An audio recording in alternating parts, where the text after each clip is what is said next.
Start. Hey, what's up, guys? This is Rice. And Ghost. This is Masterpiece Oh Gaming no. Theater. This is this is MGT Cast actually. Oh, what? What? That's a hunter. Sorry. This is MGT Cast, and so this actually took a weird turn, as you know, as I was setting this up. Suddenly, you can see there. It's actually under the microphone picture. I have a feed of us playing Orcs Must Die, and for a good amount of time, there was nothing getting through our defense in the top corner at the start.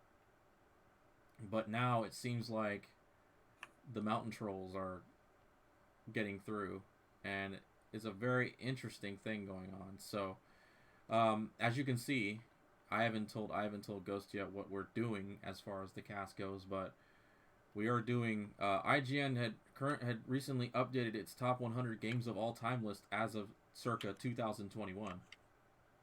Oh wait. Real quick. We need lasers. Lasers.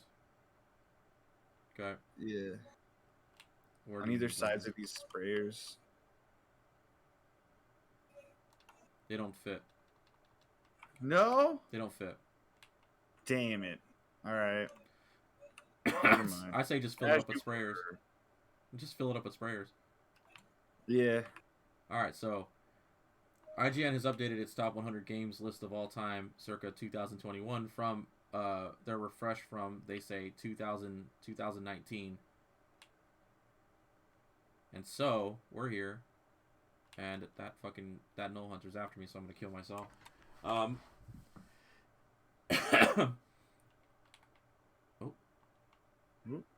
Mr. Moneybags. Mr. Moneybags. Oh, he got launched. He got launched into the back area. Come on, bud. Come on, bud. Oh, there it goes. Alright, so circa 2021. Their refresh since 2009 features some big changes. So we're just going to go through the list real quick, and we're going to go down the list and give us something to do while this is going on. Although it seems like that that there is a whole bunch going on suddenly. Yeah. And because I'm freeform like recording this podcast and capturing our list, capturing my screen at the same time. My game's a bit laggy, but that's fine.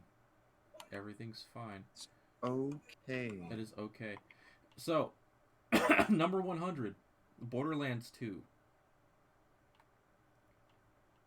So, it says the original Borderlands captured the attention of gamers, seemingly from out of nowhere. The sequel took everything in the original great and expanded on it. So that's true. I mean, I get it. So you know the thing about now that I think about it, 100 lists is that the thing about the hundreds list is that we don't know how to set certain things up, like things to compare it to till we get further down the list, right?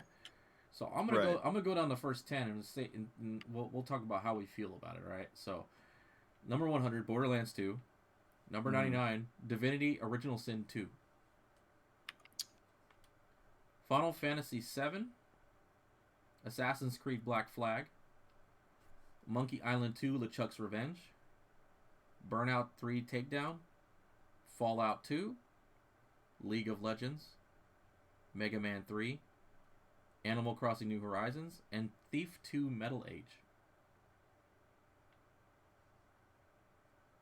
Interesting. Okay. List. Interesting 100 to 90 list so far. Yeah. I personally would put Divinity higher on that list. Well, that's not the that's I think the original edition. Let me check. Let me check what they wrote. Even still. It just says Original Sin 2. It's not like whatever edition it's. I think it's just it in general. Yeah. So good game. So here's the thing. So one of the hardest things in the world for me to do. One of those things is choosing a waifu. That's funny. And the second is making lists. So it's hard for me to say how I feel but the thing is there would be a lot of people saying, "Oh, Final," like, you know, I can understand how some people will feel. Final Fantasy VII is number 98. Number 98. So that Yeah. might taste sour in the mouth of some Final Fantasy fans like myself, which I believe that 7 is one of the greatest like, if not the greatest Final Fantasy game of all time. And maybe like in RPG setting, you know what I mean? But at the same I would time, probably say it's the most influential Final Fantasy of all time.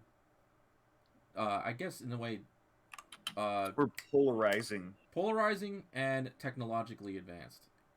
Yeah. So, and I think to myself, and I look at it, I go, it's fucking, it's like, man, it's number 98. But at the same time, this is a top 100 list of all games across all spectrums. So, yeah. Black Flag is a really good game. I never played Monkey Island. Burnout's always fun games. Fallout 2 I've never played. League of Legends I've never played. I played Mega Man 3. If anybody has hung out with Blue Guy for any period of time, you have played like pretty much any Mega Man game. Animal Crossing, I maybe played a couple hours of that. My sister's still trying to get me to play it on the regular. Never played Thief. Alright, so moving on from 89 going down to 80. SimCity 2000. Inside. Should probably move out of the way of that troll. It's Titanfall 2. Tony Hawk's Pro Skater 2. Monster Hunter World. Resident Evil 2 Remake. System Shock 2. Mortal Kombat 11. Persona 5 Royal. And at 80, Dark Souls. The original Dark Souls. Do you count the remake? Hmm? I said, do you think they count the remake of Dark Souls? I almost want to think so, because there's not that much changed from the original Dark Souls. Like, from there to there. You know, I mean, besides an legitimate like reskinning, right? Like make it graphically better, give it a graphically better reskin. Excuse me. I mean, I find it. I mean, I can never really say that I played enough of the original Dark Souls to be into the point where I'm just like, oh, like, my dude, it should be high. Wow, okay. Wow, my dude, it should, like, you know, wow, my dude, it should be higher. I don't know, like, you know, I have, you know, like I said, I feel a certain way about certain games. So, like, again, it's like a game I never played too much of. It's not to say I don't care for it. The series has been really great to me. You know what I mean? I've played I played all of the Soulsborne games, like, past Dark Souls 2. And some people say, well, I started Dark Souls 2. It's because that's the game that we had at the house. Right. So, not that, you know, thinking about it is, you know, I feel like, you know, like Final Fantasy, I'm a huge RPG fan. JRPGs in particular. But I've come in recently to the whole, like, you know, overhead D&D style through Ghost. And and pretty much, like, you know, it's opened up a whole new thing for me. I have a bigger appreciation for it. But I feel like in terms of it all, I feel like Persona 5 Royal should probably be a little bit higher on this list, but we don't know what else is on this list. So, I'll just say Persona 5 Royal, like, Persona 5 itself was a masterpiece, in my opinion, a masterpiece. But Royal just took it up another step. They took that game that was, I consider, a masterpiece, and made it even better. So, shit. Here we go. Moving on. So, from 80 to 70, or no, yeah, from 79 to 70. Excuse me.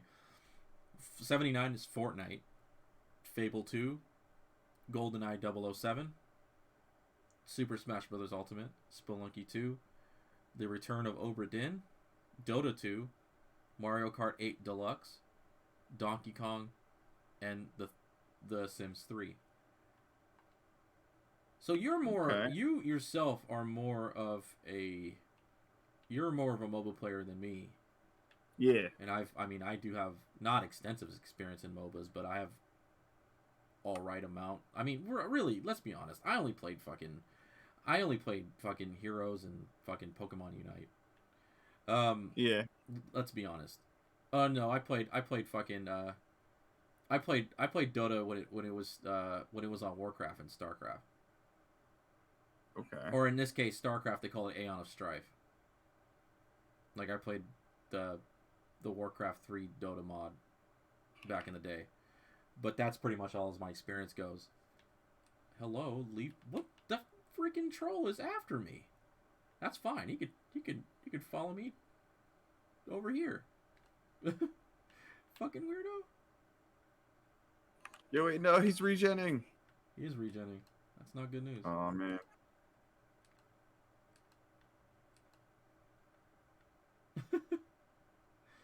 Oh no.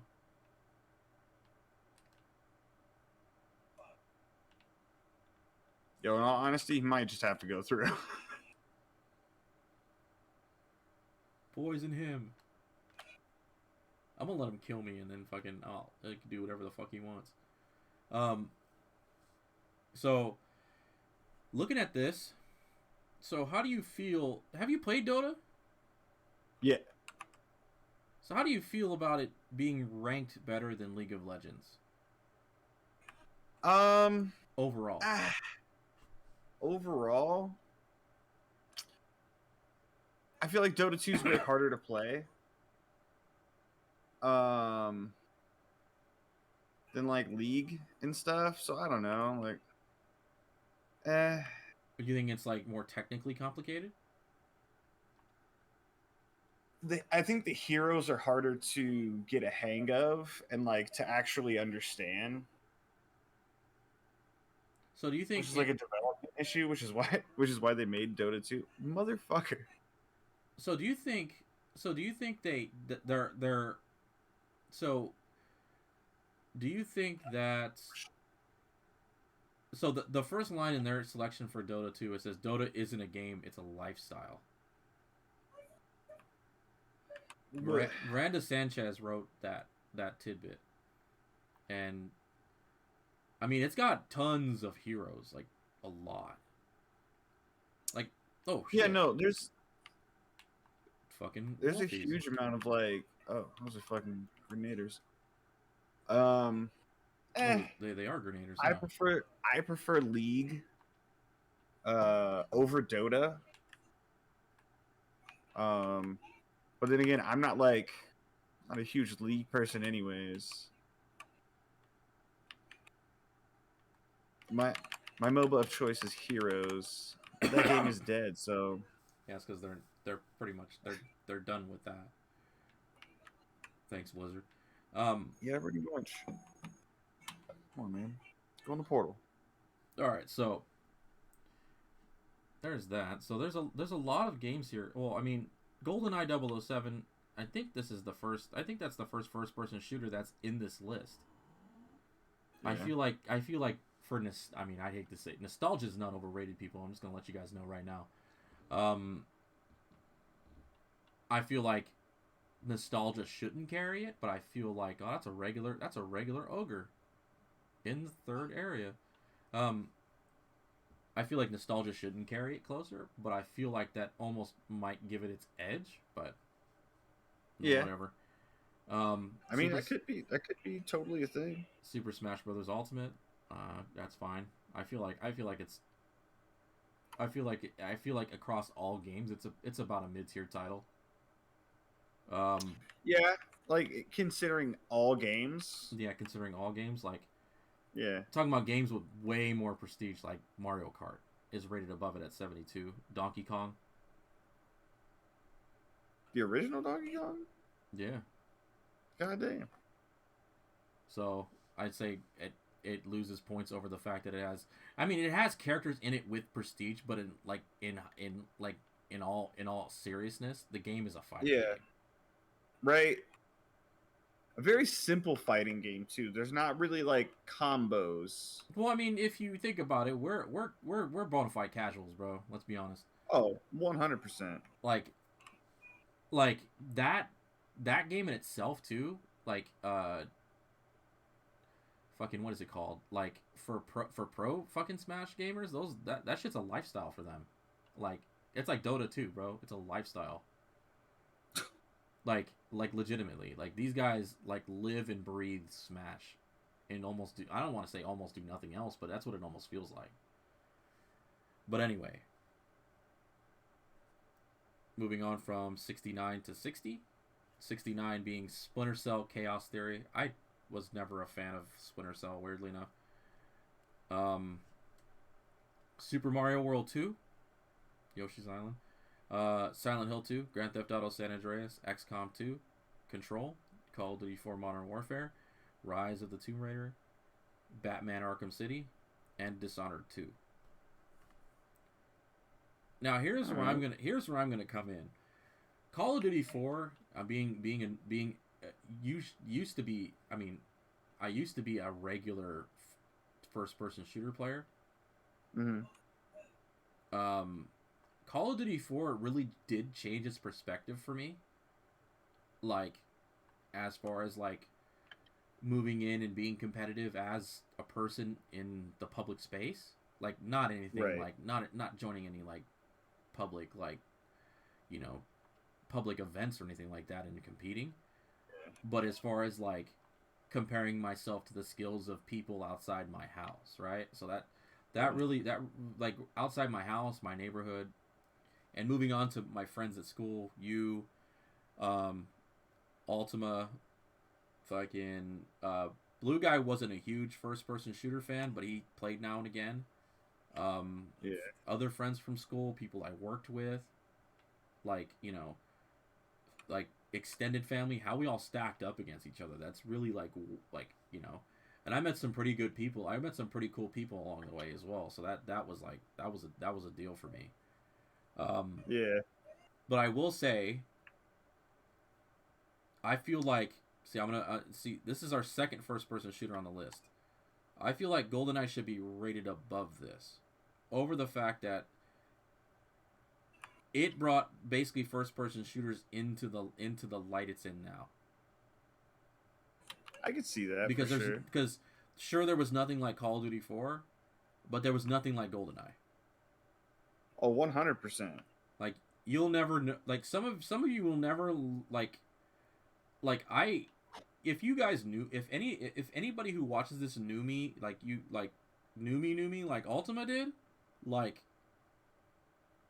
not that me and Ghost haven't known each other for a long time, but my Yeah, no. my friendship with Ultima, like before he passed away, was literally like a 20+ year period. And like he knew me since we were like fucking kids, bro, like third grade ass stuff.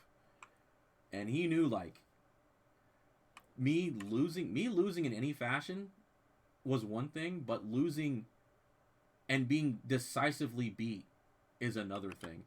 I've never been humbled so badly in my life as I have in fucking GoldenEye. Like like I can take like I'll say like 15, 20 years ago, like I don't think I'll ever be humbled in like a Call of Duty game, right? But like Yeah. in GoldenEye, like there was some humbling sessions there. And I will say that like it's an eye opener, bro. Like it really tells you something about yourself. Excuse me.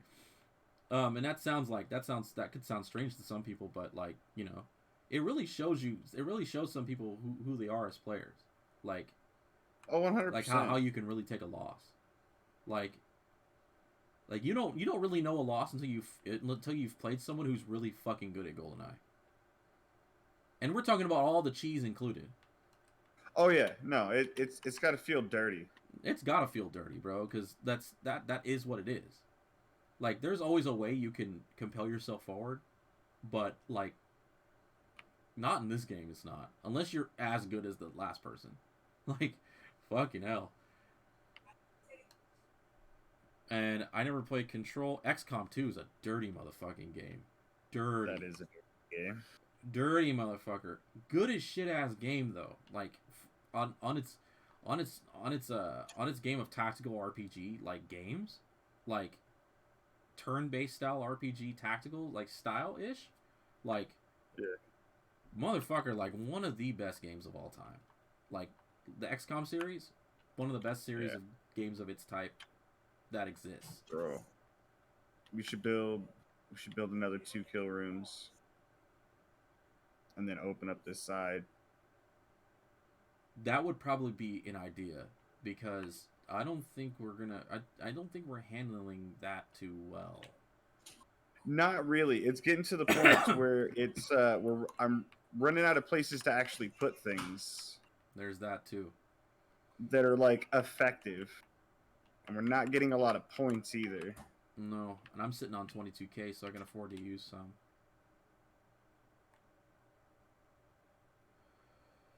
Okay. I'm gonna go ahead and put some walls down over here.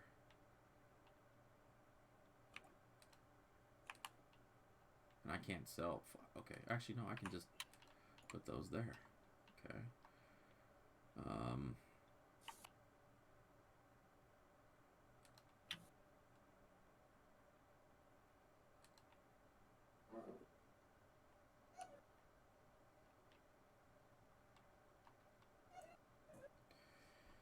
Okay, so how do you feel about the? Well, I mean, how do you feel? Oh, so Grand Theft Auto is the first Grand Theft Auto on this list. Oh, we're falling. We're falling simply. Oh yeah. Oh God, we're not. I don't think we're gonna make it to the next one, bro. Yeah, I don't think so. I mean, I'm putting the room together, but oh shit, there's wolves. Fuck. Oh, they're coming after you. Yeah, I have no magic to like CC these dudes anymore. I don't think we're making it through this, bud. Well,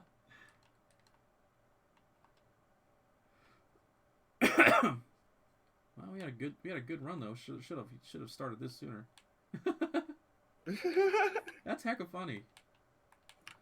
I've never tried to do 2 things at once. Let's be honest. This is the first time. This is a good experience. So we talked about starting the cast, and it was like wave 40. Yeah, and I needed to make the fucking the thumbnail and everything like that. We're like there was some stuff that needed to be done. We're only 22 minutes in. It's fine. You know what? I think we might make it to 61. Oh yeah, no, we'll make it through. That's the sad part. Are there traps and everything like in that second room? Oh, kind of. I've got 3K. What do we have in there? Fuck! I didn't remove the fucking thing in time. You can get their attention.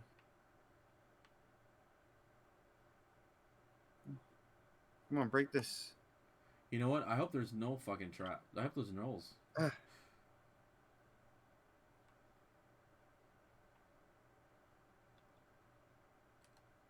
damn it! I put that in the wrong place. Fuck. Okay. Oh, we got nulls. We got nulls. We got bomb nulls. Bomb nulls. Come here. Come here. You Ow! Fuck. No. You're blowing up the wrong barricades. Jump to your death.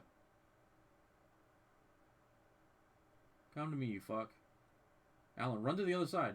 Run over here where I am. Oh, he fucking left. Rip.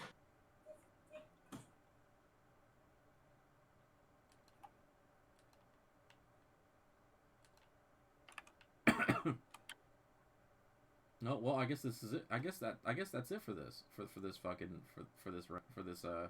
this deal. It'll be round 60 for us. But anyway, so Grand Theft Auto San Andreas is like it is on this list, but it's the first Grand Theft Auto on this list. How do you feel like what's your history on Grand Theft Auto games? Like, have you played besides 1 and 2? I mean, yeah. I don't know that many people was playing 1 and 2, although I did as a kid, but yeah, so I played 1 and 2, and and then played a lot of 3, and then I did, what was it? I did 3, and then I did what was the 80s theme one after that? Fucking Vice City.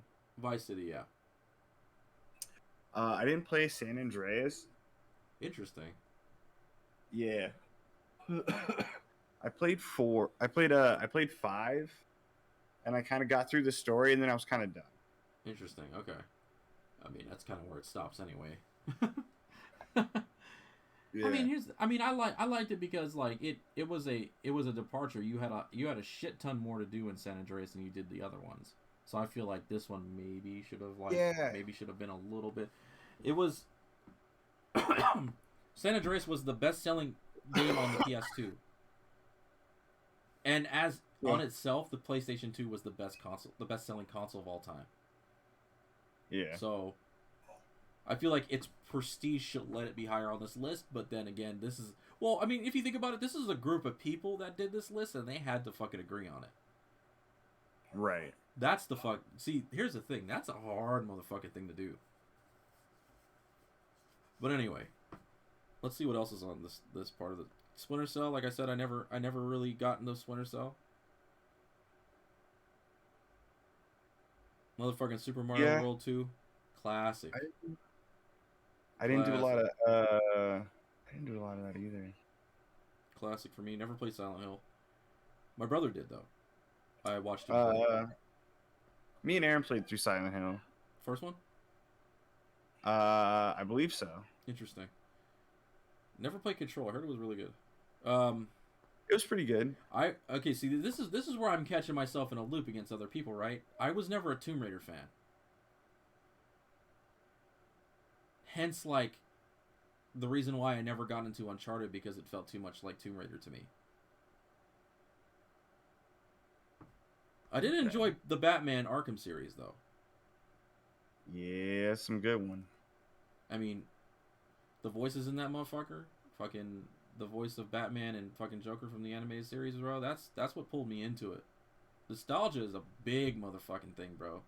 People don't. Oh, like, yeah, 100%. Again, this is again one of those things that it's nostalgia is not overrated, bro. That was one of the two reasons. Like, that was one of the reasons I got into that game, because like there was recognizable voices, like voices that rang in my ears from childhood. So I fucking love the Batman animated series. It's on HBO fucking Max too. I'm gonna watch that shit again. 100%. Fucking Dishonored 2. I played Dishonored 1. I actually got a good way through it, but at the time I bought a whole bunch of games, so I lost interest. It's not the game itself wasn't that great. I see, because here's the thing. Sometimes like there will be these times where even if a game isn't inherently a sequel, like I won't play the second game unless the first game is done. You know what I mean? Yeah. Like I played through Dishonored 1, had a lot of fun with it, and then I just couldn't get into Dishonored 2. Interesting. Okay. Yeah, it felt different. They considered it one of the best stealth games ever made. I think I would agree that Dishonored 100% could be the best stealth game I've ever played. Interesting. Okay. All right. So moving on. I will say, before we move on though, like, let's be honest, like, these guys are paid to play video games, right? So for all of us here, it's like we have our tastes and we have our likes, dislikes.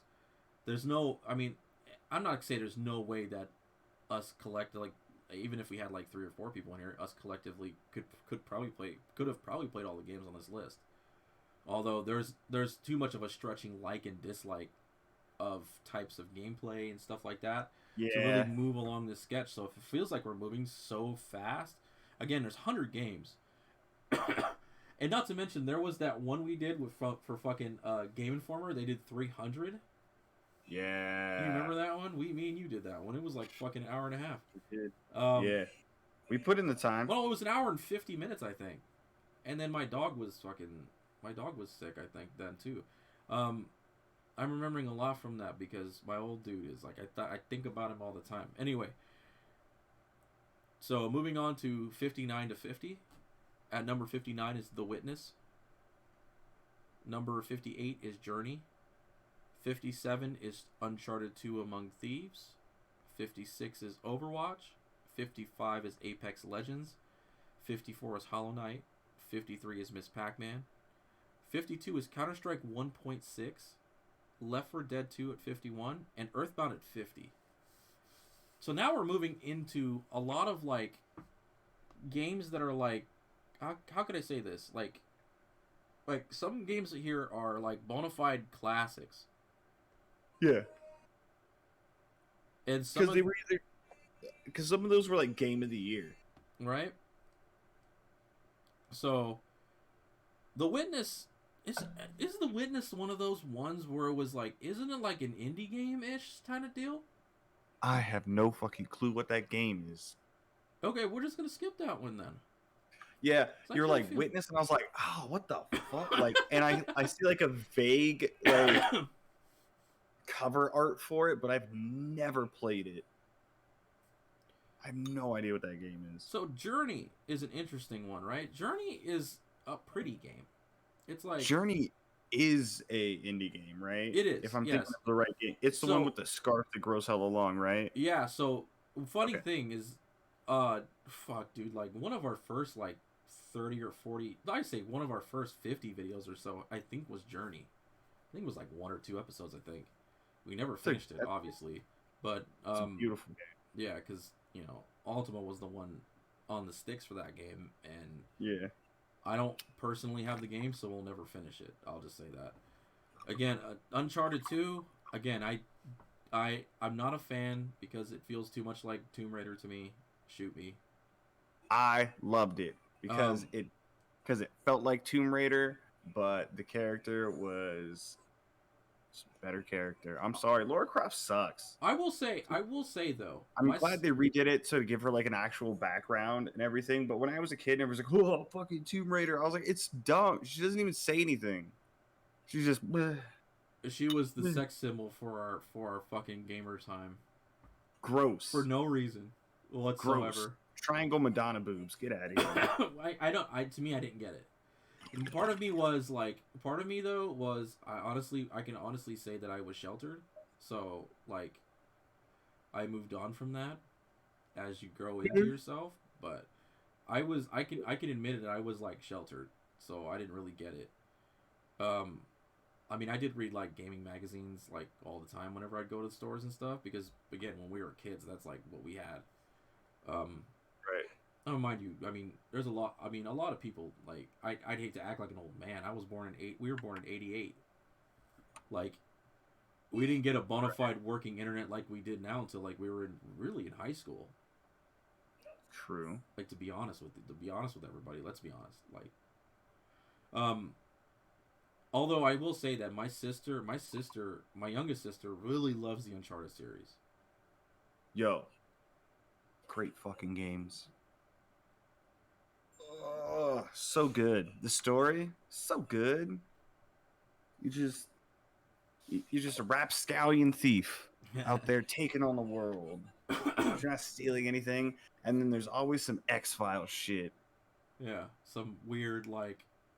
So yeah, it's the best like. It's exactly what like it's Indiana Jones, right? Mm-hmm. It's Indiana Jones and Kingdom of the Crystal Skull, except not fucking dumb. I like right? It. I like because he's always like, we're gonna go search for these this ancient thing, and maybe they say there's magic and curses, but whatever, man. And then you get there, and it's just like, nah, the curses are real, and you're like, what? Or, nah, there was an ancient civilization that gave us fruit that turned you into this. Always some weird shit. But I don't know. I always get hyped for whatever weird-ass fucking, like, turn the last act of an Uncharted game goes. Interesting. And the first time they hit you with it, it's such a mind blow, right? Because you're just like, yeah, man, we're just out there searching for ancient relics and stuff. This is cool. And then... bam, everybody's weirdly poisoned by this fruit and becoming giant zombie Yeti men. I watch enough anime. I think I've seen a twist or two. That sounds like a fucking twist, though.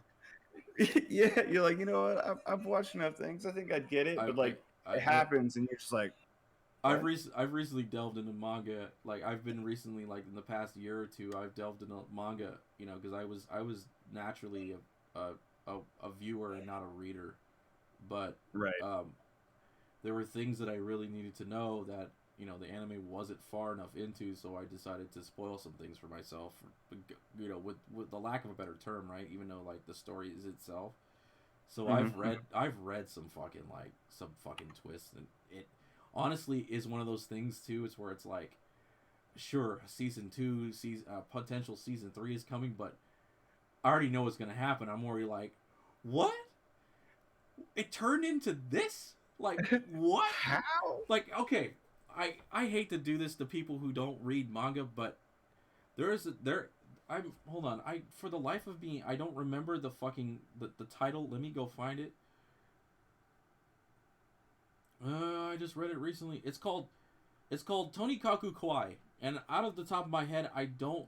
Okay, so I off the top of my head, I don't know the translation. Apparently here it says generally cute, but whatever. So it's the story. Just I'm just gonna go through as quickly as I can so we can move on to talking about Overwatch. But so this guy, this guy, Let's move on to talk about Overwatch. so Let's be this real. guy, he okay, so I lost my train of thought there for a second. So this guy, he's walking home. He's in school. He's like, his parents gave him a dumb name. His first name is NASA, and everyone's like, what?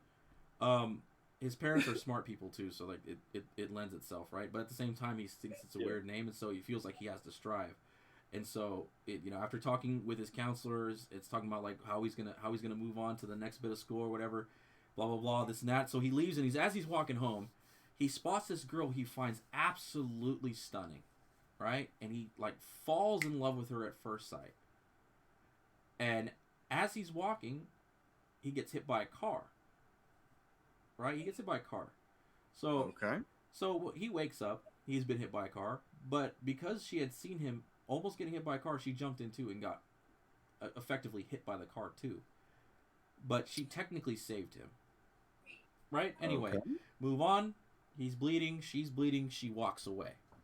Fucking Right. ambulance is coming. Fucking uh, people are like, "Hey kid, you're all right." He gets up and he's like, "Where did she go?" And he ran off. Right? He's fucking bleeding. He finds her at a bus stop, I guess convalescing, for the most part. It's snowing for one. Okay. And he goes and they talk, and he mentions that like he's absolutely in love with her, and he said, "Would you like to go out with me?" And she says, "I only go out with you if you'll marry me." and he's Okay. and most people would be like, "What?" But he takes that as his in, and he goes, "Yes, I will marry you." But then she goes, "You should calm down because you're losing a lot of blood." He's starting to get cold. She gives him her coat. And he passes out. Wakes up in the hospital. Blah blah blah. He's the only thing you think about is this girl, right? So Yeah. throughout the rest of his life, he tries to finish school, but then he drops out of school and he just starts working. He's working. He's working like 3, 4, 5 different jobs. So one on the off chance that this girl shows up out of nowhere, he can see her again. But then, 2 years still hasn't seen her. He's working. He's making all this money that he has no like he's built up a lot of money. Like he's got millions of yen in his fucking bank account, which is like tens of thousands of dollars for us.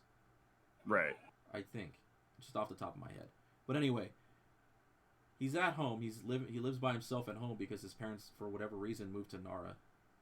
I don't know, but he gets a knock on his door. He opens it, and it's the girl that he met that day 2 years ago.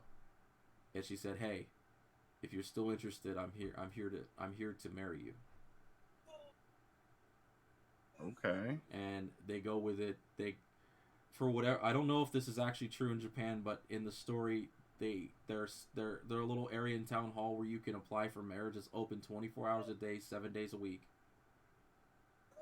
And they went in the middle of fucking night. Yeah. They're both minors, by the way. So he's 16, she's 14. Weird stuff. Ignore it.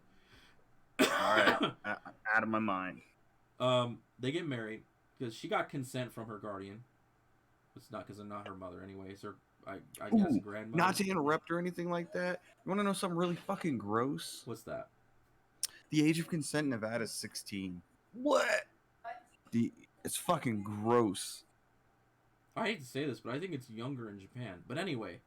Anyway, out of sight, out of mind. Let's not talk about that. Exactly. Anyway, so they get married, and they go through all this. They go through all those motions, right? Where they live together. He's fucking awkward. They're fucking awkward as shit to each other because, for one, she's never known anybody she's truly loved. It's the same for him. So, they're living together. Awkward stuff. They get into fights with people from her family, and then eventually they meet his parents and Nara. And their parents are awkward as shit because they think she's imaginary. And then they meet her in person, and all they can do is fucking thank her for saving their son. But anyway, Moving on.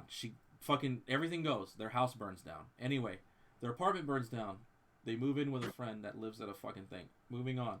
So, a whole bunch of stuff happens. I forget her name. Oops.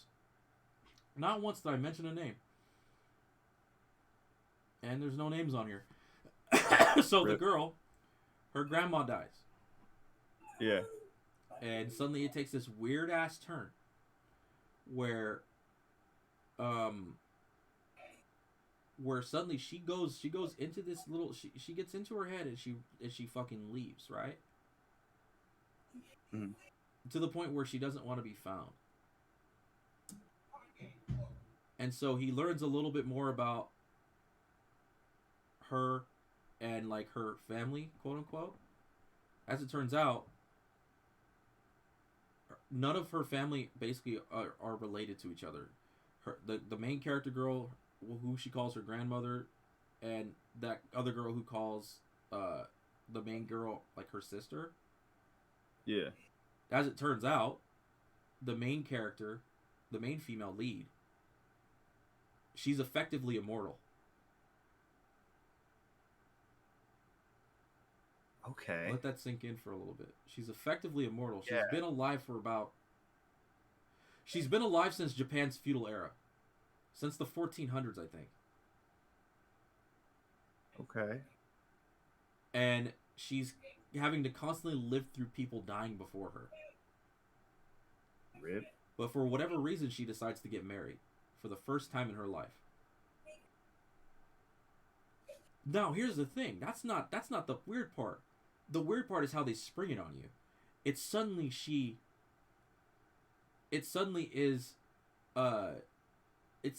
immortal.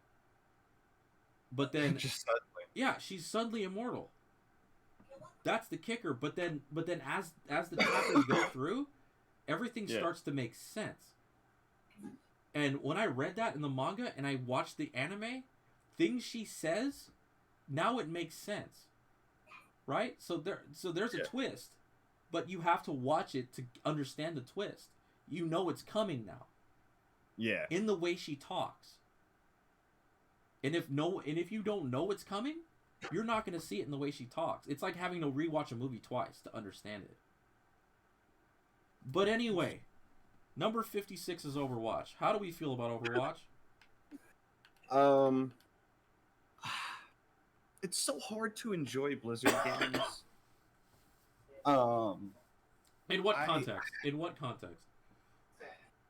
Like, the company did some real shitty things, and then like you can tell they honestly don't care about their fucking community. Right? Like, well, I mean, let's be honest. We haven't played Overwatch in fucking forever. Yeah, forever, right? So like the game fell off. I know there's some people out there that still like fucking ride or die that game, and like that's cool, man. If that's your thing, like go for it. I don't know. For me, it fell off quickly. It's a good game. It's well balanced. It was a lot of fun. I No, for enjoyed it for sure, the most part. for sure. Like it was. I came into that game late myself, anyway. Yeah, I was an early adopter of it. I was really excited for it when it first came, and then like nothing really came of it. Apex Legends. Well, okay. So can we? I'm gonna move back to Overwatch really quick. So Yeah, knowing what I know, the little I know about overall for real serious competition in video games mm-hmm. is I remember at one point my brothers were trying to be like, yeah, let's get a team together. Let's try to rank. Let's try to get ranked, right? Right. You know, and like work hard and break it. Like hey, maybe we can break in. And I go, no, No, no, no. we can't. Here's the thing. I hate to say that I'm like a negative person. I can be, like, when it comes to like, and this is not even. And when this was said, this isn't. This is way before, like, how I feel about video games then than I do now. Like, Yeah.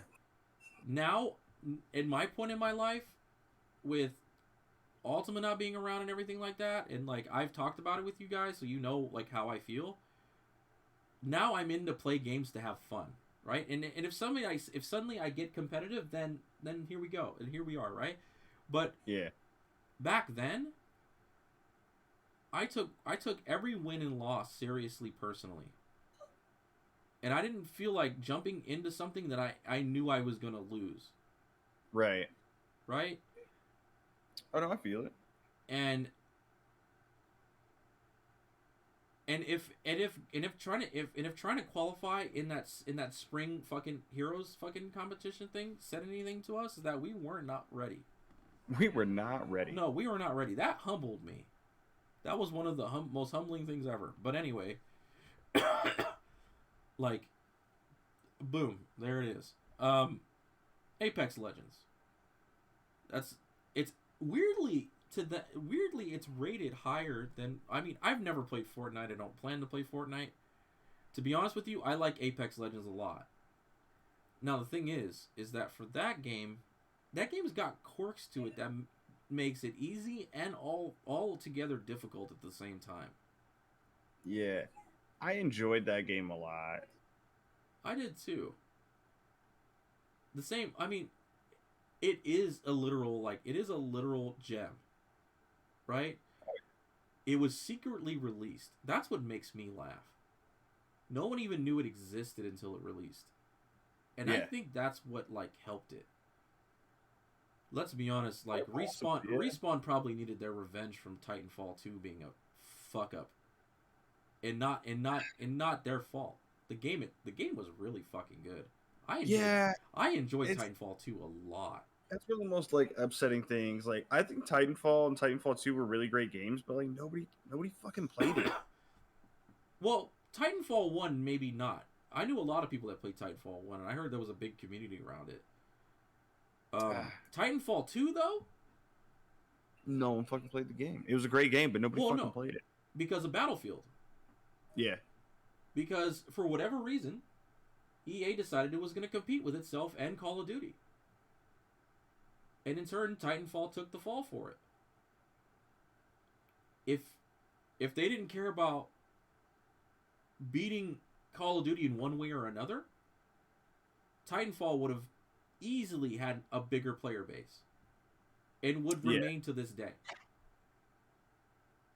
And now Battlefield's a complete fuck up. And we don't have a new Titanfall game. Now we don't have a new Titanfall game. I would love a Titanfall 3, bro. Legit. But anyway. I've never played Hollow Knight. It looks good. It looks really good, actually. Not enough money in the world, I'll let you know that right now. There's too many games in the world. Not enough money for us.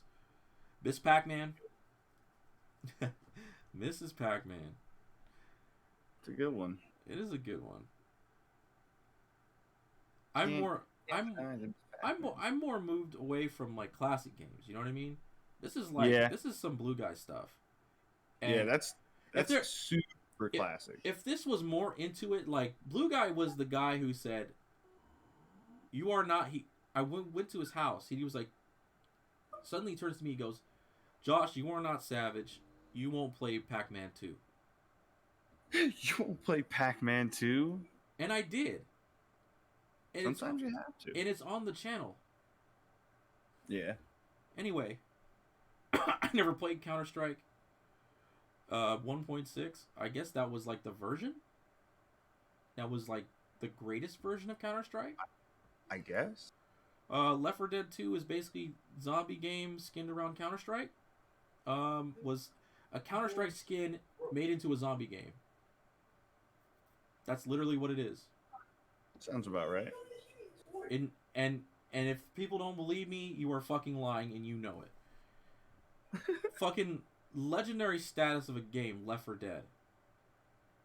Like, I've never been so stressed out in my life. I never beat a level on the hardest difficulty. I'll let you know that right now. and we would try over, over, and over again. No success. It's this day. Feel it in your bones.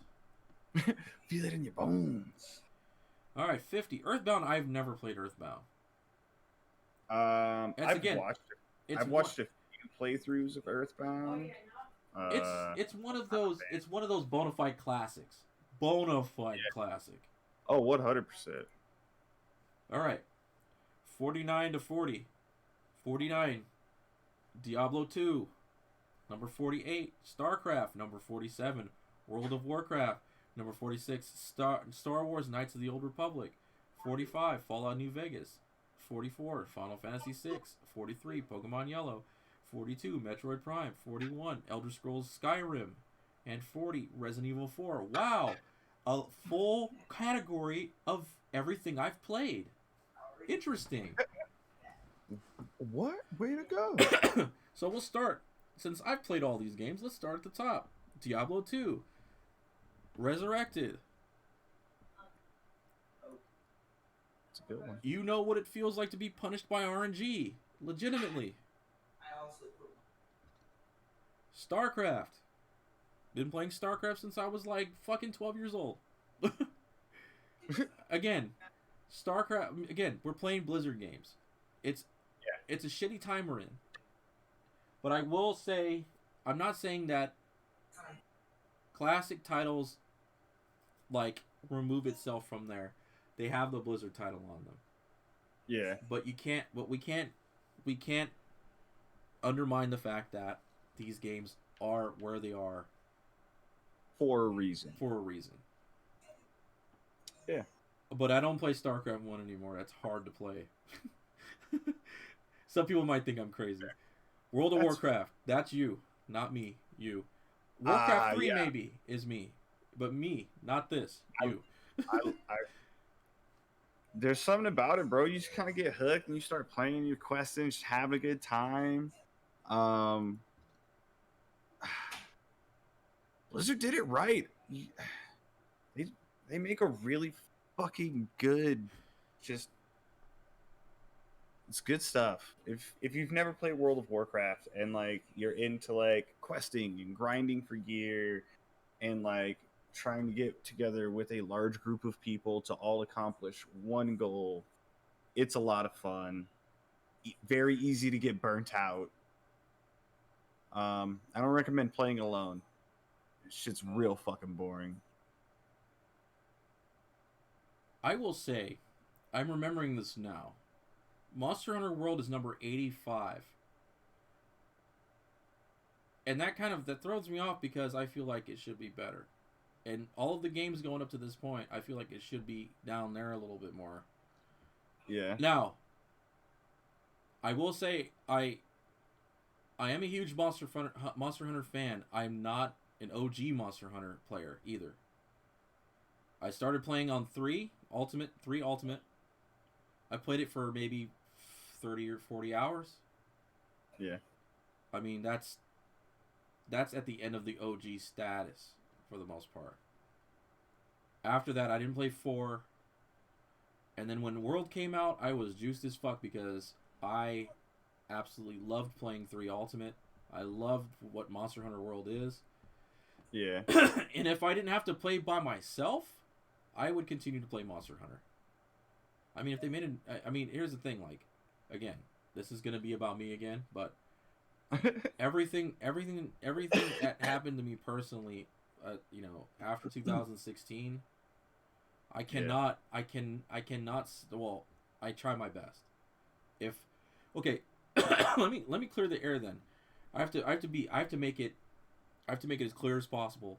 Any game that you do not have to play by yourself, I get bored with really quickly. But somehow, Monster Hunter World is the only game that I've played maybe 500 hours of it, probably by myself. Yeah. Actually, no, that's probably a lie.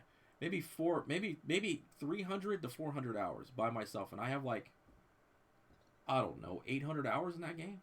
I mean, people have way more hours than me, but I have some solace in the fact that this was something I really put my time into more than I was gonna say Diablo 3, but I have 900 hours in Diablo 3. Yeah.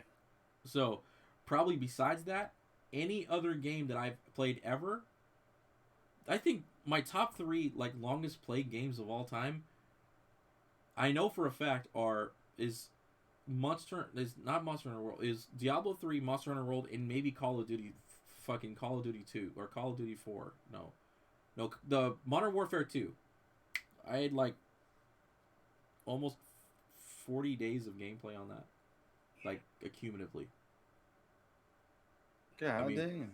that doesn't sound like a lot though, but it probably is. I have to do a check. No, I have to see. Anyway, I'll check it really quick. Why not? Pop up. Give me a new window. 40 days in hours. Okay, that fits in the same realm as Diablo 3. It's like 960 hours. So I can't say I've ever broken 1,000-hour mark in a game. Right. Almost. But it's getting there, right? So I feel like in my case, you know, I played Monster Hunter Rise. We both played Monster Hunter Rise. This is a really good fucking game. Oh yeah. Monster Hunter like changed how I feel about certain, like it opened some new worlds for some people that never played it. You for one never played it up until that point. Very true. I'm kind of sad that Aaron never got to play it because that would have been, well, for him though, he probably would only have played it if I was playing it. So there was that. I mean, he would probably so that's the thing. I would have been playing it as well. Like, I feel like it would have been a whole vibe. No, for sure. He would have been rolling deep on these hunts. Oh no, for sure. Like how, like when Blue Guy would join us. Blue Guy was literally he's my mentor in that game. Like there's still a lot he teaches me about Monster Hunter that I already didn't know. And even though like now I put considerably more hours than him in like any Monster Hunter game, like I still consider him my better in Monster Hunter. Like he will forever be my mentor in Monster Hunter. Knights of the Old Republic. It's a good game. One of my favorite games of all time. And we did start recording that. Aaron and Chris did. Ultima and Blue Guy started recording that, and I wasn't able to. I think I was moving at the time when they started, and they made up this funny excuse, and I didn't know what it was until I hung out again about why I wasn't there. And when they did the intro, I was like, "You guys do the intro because I wasn't here for that." And I think they did the intro, and I didn't. And he was like, "Rice is back from his broken arm." And I'm like, why would I be back? Why would I be absent with a broken arm? But anyway, the world may never know. But they made up a story that was funny. Fallout New Vegas. Didn't play a lot of it, but I did play it. I did play a good amount of it. It's a good fucking. That's a good game. That's a good game. It is a Put good all your game. points. There's a hidden secret. Max out luck, and then you never have to worry about caps in that game ever again. Lovely. Yeah, you just max out your luck, and then the minute you can get to a casino, just start gambling, dog. Final Fantasy That VI. easy. Final Fantasy VI. I played about half that game and then left it for like a month and then got back on it and then was lost. And then I stopped playing it. And it's not again, it's not to say that it isn't a good game either. Now, the thing is, Final Fantasy VI was the last of its kind of its style in that franchise. And it moved from 16-bit to what Final Fantasy VII was. Technological advancement for the ages. So there are two sides people belong on in Final Fantasy. It's the people who like 6 more than 7, and people that like 7 more than 6. And I actually had a conversation with someone who was about 10 years older than me at the time. He will be 10 years older than me, like, at the time, I said. He will be 10 years older than me, at least. Yeah. And he said he enjoyed 7, but he just couldn't like it as much as 6. See, I've been meaning to go back and play like the older Final Fantasies because I never really played any of them. I started playing Final Fantasy at 7. I played 5 and 6, and the story is the same about 5 as it is for 6. I played a good portion of it, and then suddenly I was doing something else, and I came back to it, and I was lost. Okay. And I didn't like the idea of starting over, so I just didn't complete it. Yeah. I think Final Fantasy VI is on the SNES Classic. Oh, I should fucking play it. I have that. Yeah. Pokemon Yellow. My understandably my first Pokemon game. Yeah. My first Pokemon game that I shared with my brother. My first Pokemon game was Blue. You remember the hues the games used to be in because Game Boys weren't in like. Yeah, because they weren't in color. Yeah. Like, they said it. Oh no, you played it on Game Boy Color, but it wasn't like. It wasn't in like shade for shade color. It was in the hue of the fucking game you bought. Yeah. Which is hilarious to me. Very first Pokemon game I got to experience, and it was a good experience, to be honest with you. Like, and it stoked my passions for Pokemon games. I may not be like as good of a like team builder, but like boy can I put a team together in my head until it doesn't work. Yeah. I can say I don't think I've ever battled you in Pokemon. Now that I think about it. Bro, Pokemon Showdown, we could do it. I was gonna ask you if you ever played Sword or Shield. Yeah, I'm both. I don't know. All right, here's the thing though. I don't know if the boy has gone through and made new profiles on both games because I told him he could. Oh, interesting. So that may have happened. So I may need some time to make a team. But oh no, for sure we can do that. At the same time though, like the thing is like I hold on to my Pokemon like they're legitimately like part of my family at this point, right? So the funny thing is I still have Pokemon from, because you remember when you were able to start moving Pokemon from other generations to other generations, like you were able to move them from the earliers to the newers. Yeah, Soul Silver.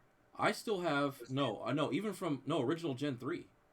Oh yeah, no, yeah, but like Soul Silver is when I first started doing it. Yeah, because for me, I still have Pokemon from my original Emerald, and like, I hold on to them like they're part of my family.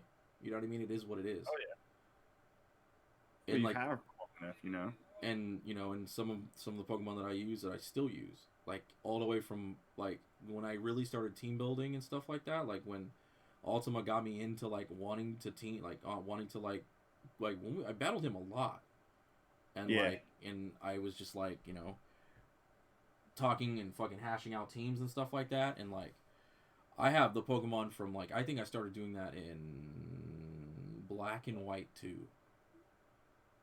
And like I have all those Pokemon from then too, and like and like some of those like it's in like some of those teams is just like to me it's just like excuse me, I have like there is some way I always do things, and like I battled my younger brother a lot, and he's more of a team builder than I am. Like he understands these. He actually builds around teams that I wouldn't even think of. Like this motherfucker has an all ice team, right? I don't even think about doing stuff like that. Like all ice team. Like I can't do stuff. I can't do stuff like that. And it's not even like they're not thought through. It's not like when I battle my sister in Pokemon Stadium, she picks all fire Pokemon. And my sister doesn't know anything like about battle balance in Pokemon, right? I mean, sure, she kind of does. My other sister knows more, and I'll suddenly I'll be like, we'll be talking about Pokemon, and I'll be like, what's Dark Week 2? Alan, what's Dark Week 2? Dark is weak to fighting. Fairy now? I believe Dark, Fairy, Bug, and fighting. And Dark? And fighting. No, Dark is not weak to itself. Dark's not weak to Dark? No. That's Ghost. Ghost is weak to itself. That's what it was. So I would just throw out ones like that too. I'd be like, what's Fire weak to? And if they say, oh, it's weak to water, and I go, and? Water, ground, rock. Water, ground, and rock. What's water weak to? Like, fucking grass and electric. Grass, electric. What's flying weak to? Fucking electric, rock, ice. That's it. What's fighting weak to? Fighting is weak to psychic.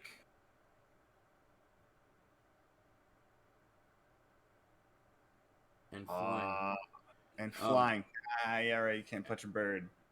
And and it's the only type that it's not resistant to itself. Because it's like normal moves. Yeah. And then I'll start to go as far as like when they start talking about specific Pokemon, I go, especially dual types, I go, what's this Pokemon weak to? So like I do a lot of Pokemon quizzing in my house. Yeah. Metroid Prime. Were you gonna say something? Yeah, I think there should be more Pokemon on this list. I guess we'll see. I guess we'll see. Yeah. Metroid Prime, GameCube. It's a good one. An interesting first-person shooter, considering that Metroid was a 2D side-scrolling platformer for a long time. Yeah, right. Now, can we talk about Skyrim? No, because I mean, what can we say about Skyrim? They just they're running out of things to port it to. Right. Skyrim was a good game, although I only played it to fruition, story-wise. I don't think I could sit that long to fucking play all that stuff. But I was honestly one of the ones who was able to get out, because I only played the story to fruition maybe one time, and after that I was pretty much done with it. That's fair. I was able to get out. I was. Clap for me. Smart. Clap. Resident Evil 4 honestly marks a turning point in Resident Evil games itself, and it was a good one. Yeah. 5 was not as good, but it was still really good. 6, I'm on the fence about. We still haven't finished 6, by the way. Oh, that's right. We still gotta finish 6. We do gotta finish 6.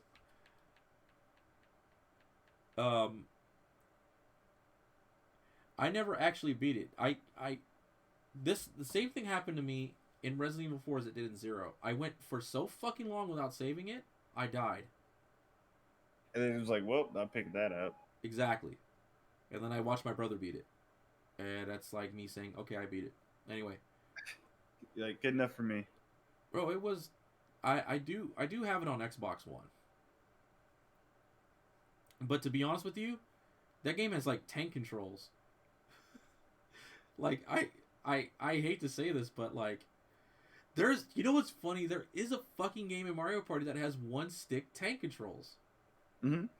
Fucking legacy tank controls. And my nieces were like, what's that? And I go, you move and look with the same stick. Yeah.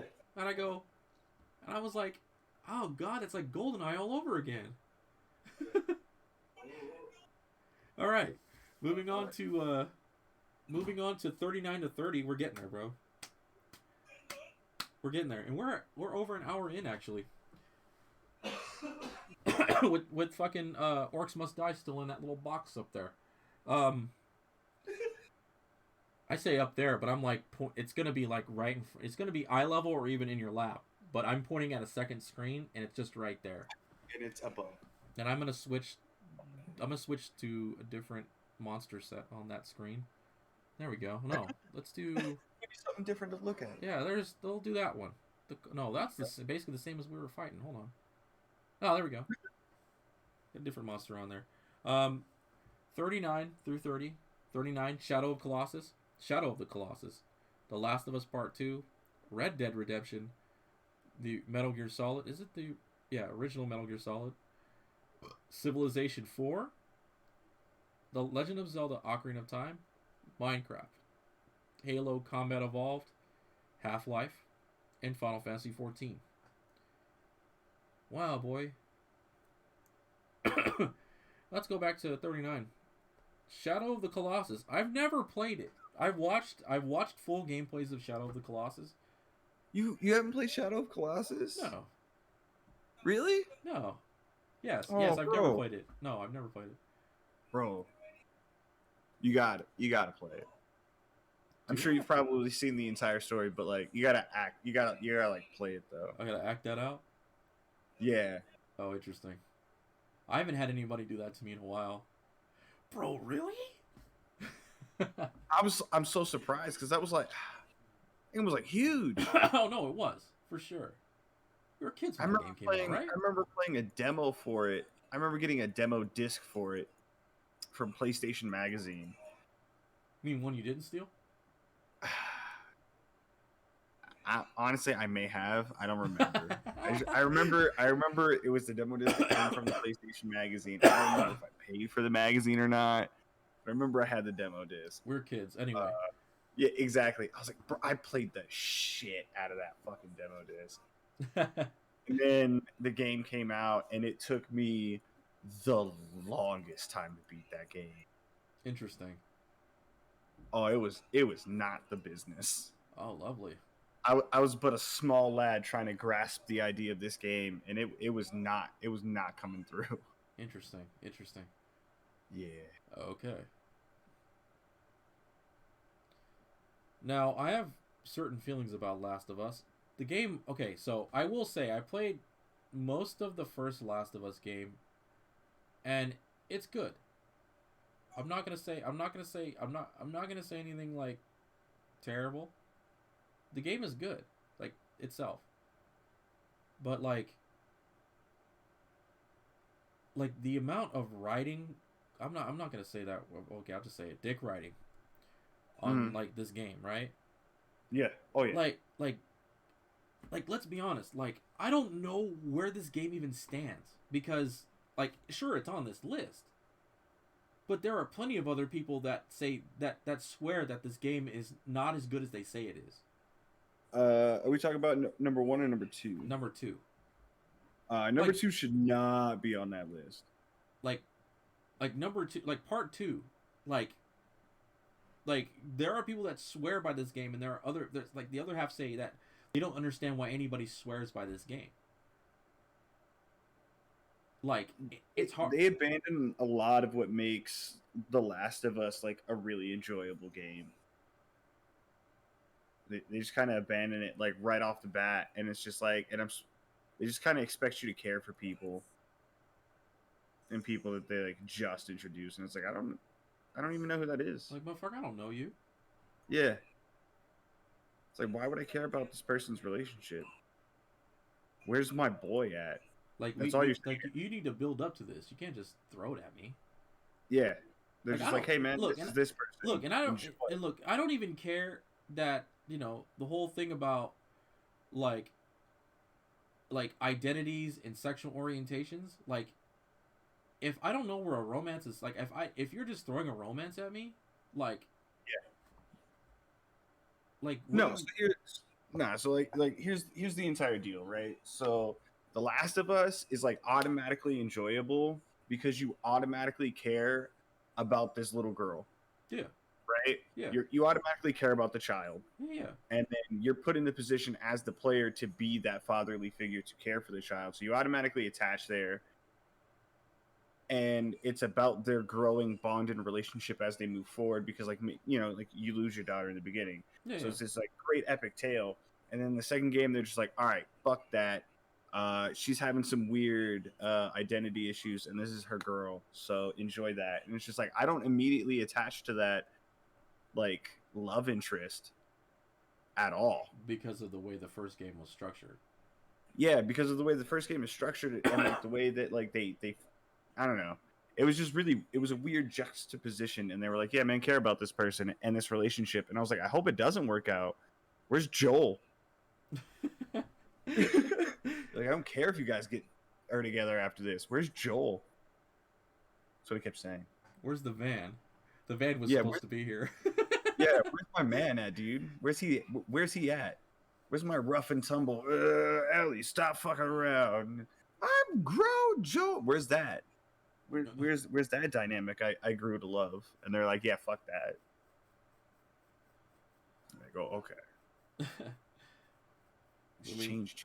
Moving on to number 37 is Red Dead Redemption. I never played the first Red Dead Redemption. I played number 2. Enjoyable to the point until I got bored. That's fair. I actually want to play I actually want to play like the online mode, like me and you get on horses and just fuck around. Just fuck around. That could be cool. Just do some weird, cool. Just do weird cowboy stuff. So, Red Dead Redemption was just too much, bro. It was too much of a game for me. I didn't see myself finishing that game, so I didn't. No, I know, I completely understand. It is not, again, okay, we'll say it's not that the game itself is inherently bad.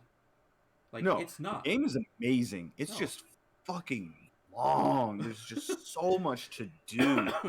And I put 60 hours into the game and looked at it and was like, yeah, man, you've completed about 8%. And I was like, I can't. I can't. I was like, usually I'd be done with the game by then. I'd be like, oh, man, coming up to the end. That's hilarious. Yeah, it hurt. Something near and dear to my heart, Metal Gear Solid. Like the first one? Yeah, the very first game. I mean, in general though, like the whole Metal Gear Solid series is near and dear to my heart, despite how some people feel about Metal Gear Solid 5. I absolutely loved it. I'm down for that sickness. I enjoyed just about all Metal Gears. Here's the thing. I think you should play 5. I think the last one I played was 4. Yeah, you should play 5. Like I feel like okay, here's one thing.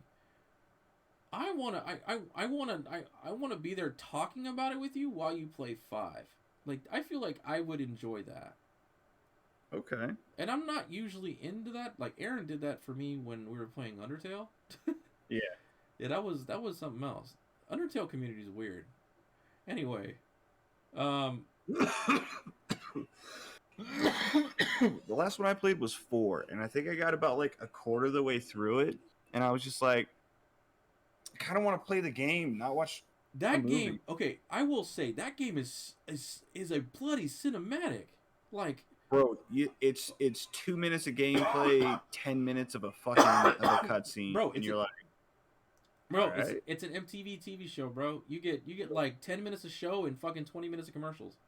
100%, bro. Okay, so remember specifically getting mad because it was like, all right, you watch this cutscene and like the fucking Metal Gears are walking down the street and they're like, all right, hop into the box and like sneak around. And then you're like, okay, so you hop in the box, sneak around. And the minute you get around the corner, it's another like 10-minute fucking cutscene. And I was just like, all right, I'm done. I remember it vividly. I mean, there is a way in which like Metal Gear Solid 5 is cinematic, although like you can make a lot more time to like you can make a lot more of your own time to play like the game itself. Right. Because you know, for what it's worth, it's pretty much open world. Like in the area that you're in, you can go up and down across that map without even touching the objective. Yeah. Like you're not like boxed in. Like you could just fucking go. Metal Gear Solid 1 though, like that was fucking interesting, right? That game came out of nowhere for us because honestly, I think it was for me when I played like when we first got it at the house, when we had our original PlayStation, like that was the second, I think, multiple disc game we played besides Final Fantasy 7 and Final Fantasy 8.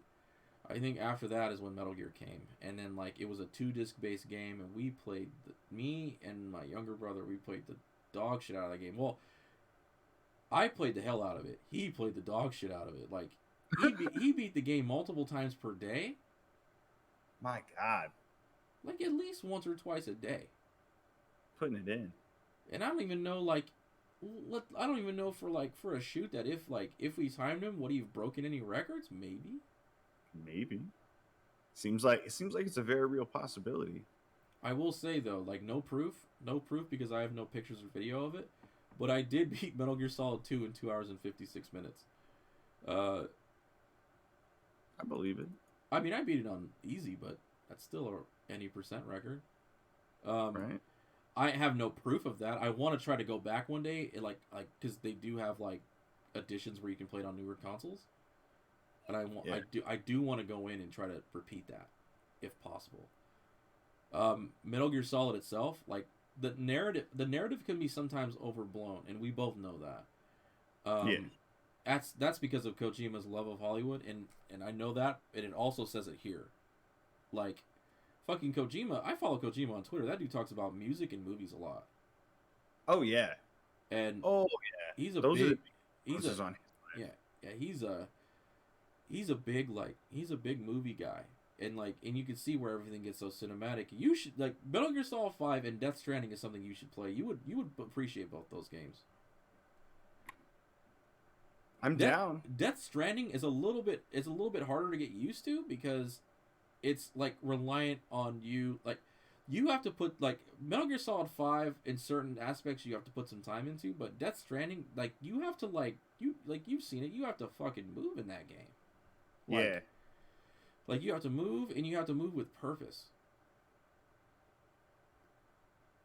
But anyway, Metal Gear Solid, great game. Civilization I played here and there. I don't think I ever played 4. I've tried those games. I hate to discount it. I mean, I think it's because you have to play with hella people. You have to talk shit. That's like one of those things. Ocarina of Time. Not my first Zelda game, but one of my favorites. Although I think I'll say this for record, Twilight Princess is my favorite. I mean, yeah. But Ocarina of Time is like a de facto legend in the Legend of Zelda. Right. Like not my favorite Zelda, but you can't take anything from that game. You cannot deny this game's legendary status. And you want to know something funny about this game and speedrunning? Do you remember on the Switch Super Smash Brothers Brawl? Do you remember you used to be able to play like the time demos on that game? Yeah. Did you know that all of those games are just full games with timers on them? Really? And did you know speedrunners were beating that game with that timer on? Huh. I did not. There were people speedrunning Ocarina of Time on the time demo section in Super Smash Bros. Brawl. That's fucking wild. That's fucking ridiculous. 1998 was that. Anyway, Minecraft. Again, Minecraft has taken a weird turn in as far as like in my personal opinion with the communities and stuff like that. But I can't deny it's bad. I can't deny its fucking status. Oh yeah. I mean, I won't say that I never played hundreds of hours of Minecraft. Yeah, right. Like we all played it. Like everyone played it. We all played it. We all tried to build big ass worlds and try to do dumbass shit. Like and you can't fucking tell me you never wanted to pretend to play outside. That's it. That's a joke. I don't know if that's anybody else has used that, but that's a joke that me and Blue Guy used to use for Ultima. She's like, he didn't come into it with us. He came into it after. But we would always be like, hey, come and play and pretend to play outside with us. Yeah, come pretend to go play. And then we would go join us, Ed. You know, Ed and Eddie stuff. Halo Combat Evolved opened up the doors for a lot of us to fucking right now. Let me be completely honest. Yeah, I mean it's pretty fucking huge. Call of Duty 4 wasn't open for a lot of us to be competitive in first-person shooters. Halo is what introduced us to truly to first-person shooters. Yeah. Well, yeah. I can say that for a lot of us. For me, for sure. Multiplayer was third person. Yeah. Siphon Filter was fun, by the way. If it's not on this list, I'm gonna be very upset. It probably isn't. Half-Life, never played it. I can't deny its popularity. Final Fantasy 14, I actually started playing that when it honestly, its base game came up for free on PS5 for a little while. Huh. And I think it's free for, depending on, I don't know how much time it's free for, but like for me to just play it without fucking subscribing to it. I played it for a little bit. I played a few hours. I closed my window again. 20. Okay, I'm gonna move on to 29 to 20. We're getting there. Hell 29, the original Doom. 28, the original Tetris. Number 27, Metal Gear Solid 3, Snake Eater. 26, Half-Life Alyx. 25, can we say God of War? Oh, it's the new God of War. It's the newest God of War. 24, Chrono Trigger. 23, Portal. 22, Street Fighter 2. 21, the original Super Mario Brothers. And 20, Undertale. All right. Oh.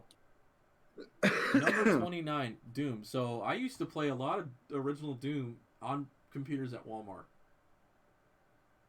Like whenever we would go to Walmart and they had the computers up and you were able to like find Doom and play it. I actually almost got left one time as a kid at a store because I was just playing Doom on the computers.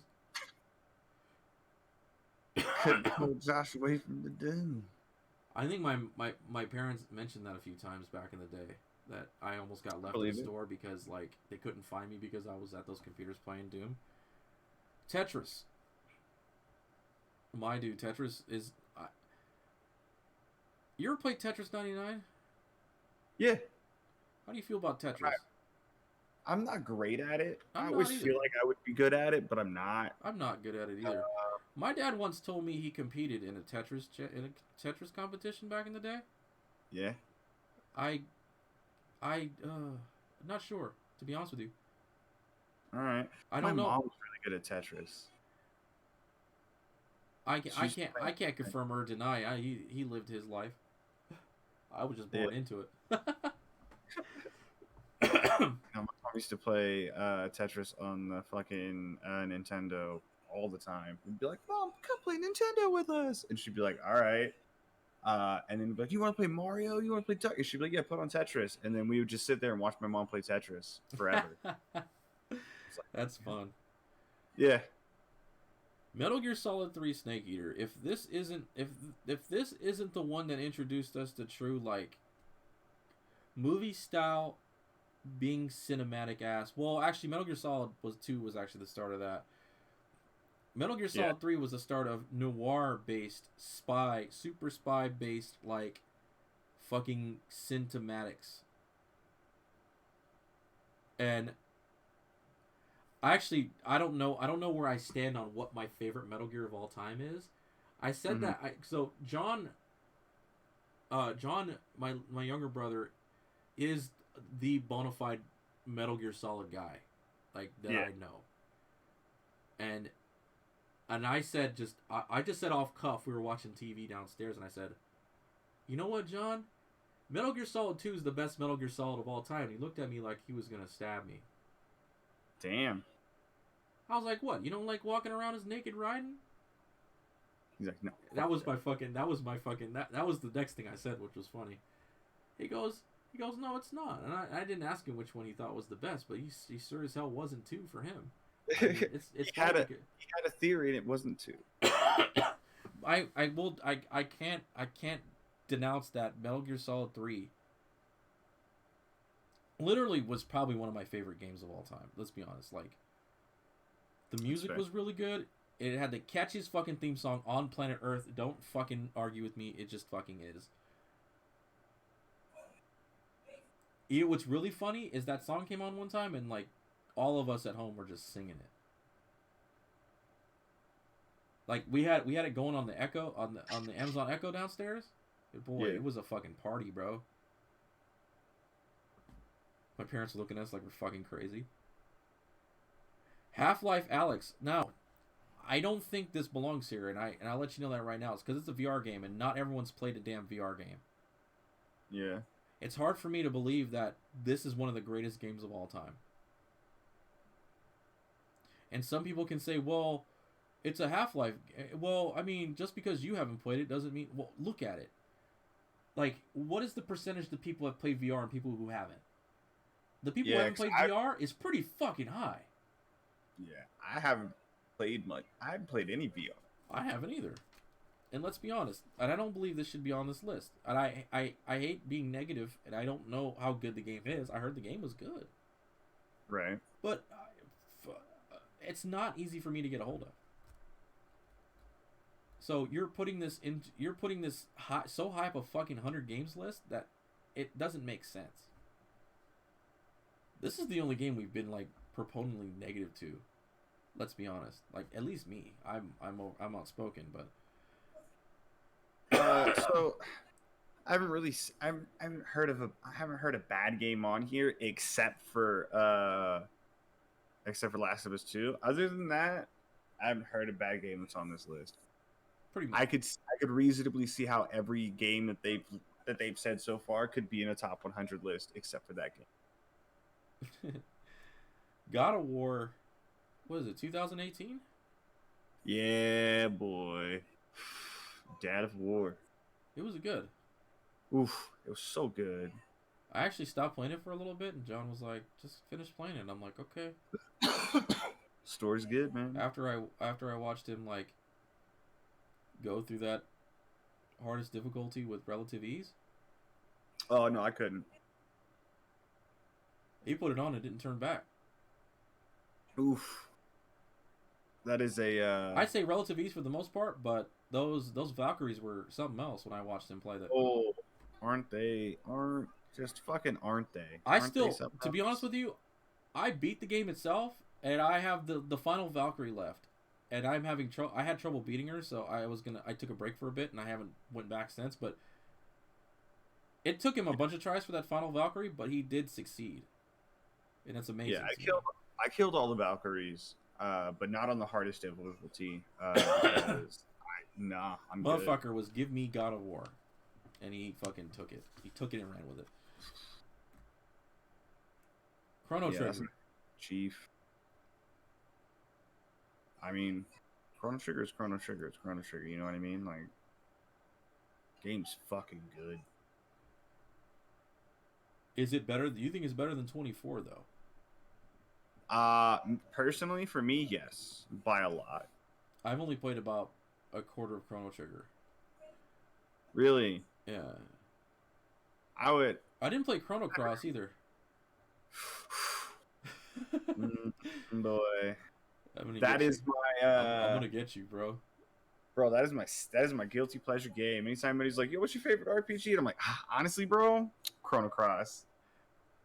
That was a perfect little 13-year-old boy playing that shit. For so me, like, so here's where I get people, right? So for you, I have never played Shadow of the Colossus. I yeah, didn't finish Chrono Trigger, and I definitely didn't play Chrono Cross. I played Legend of Dragoon though, didn't beat it. yeah.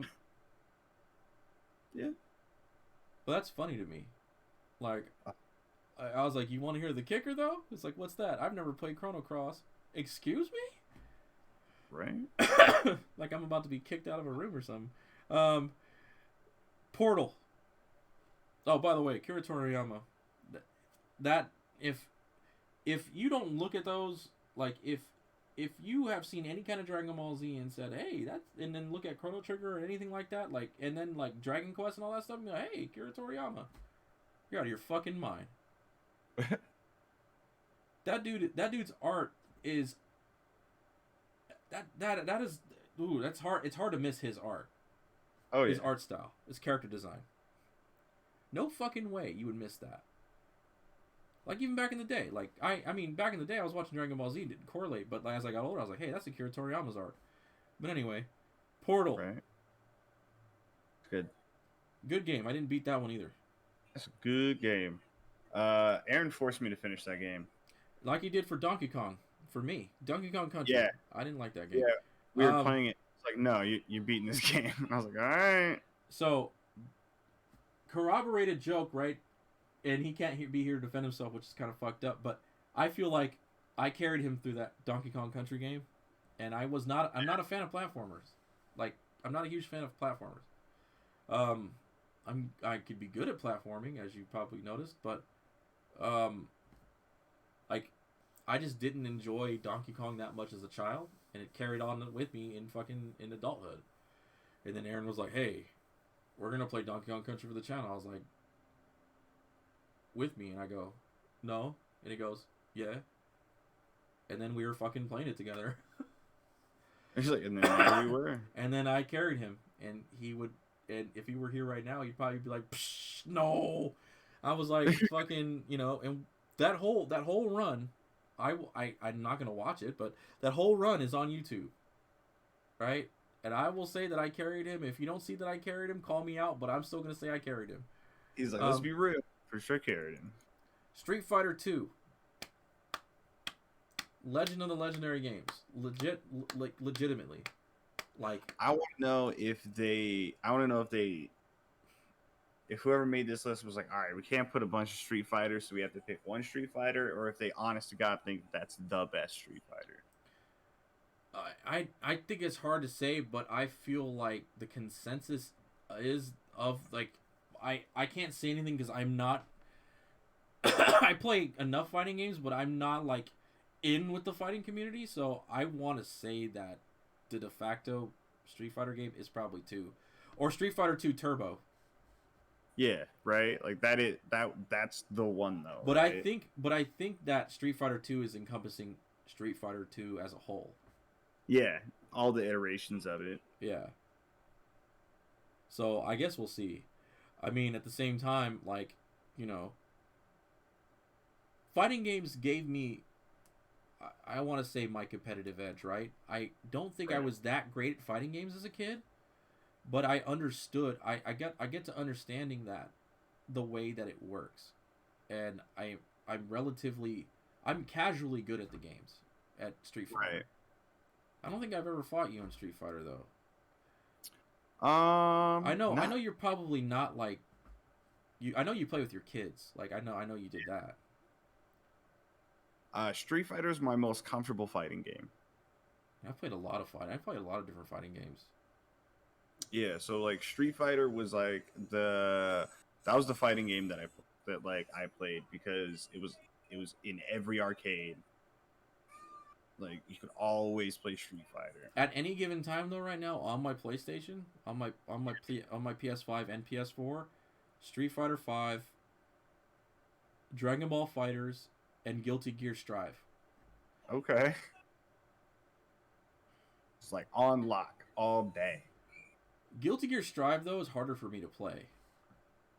It's harder. That game. Well, no. Also, Blaze Blue. Also. Okay. Yeah. So those 4. 2 Japanese ones. Well, they're all Japanese games. but I'm saying like two quintessential Japanese titles in Guilty Gear.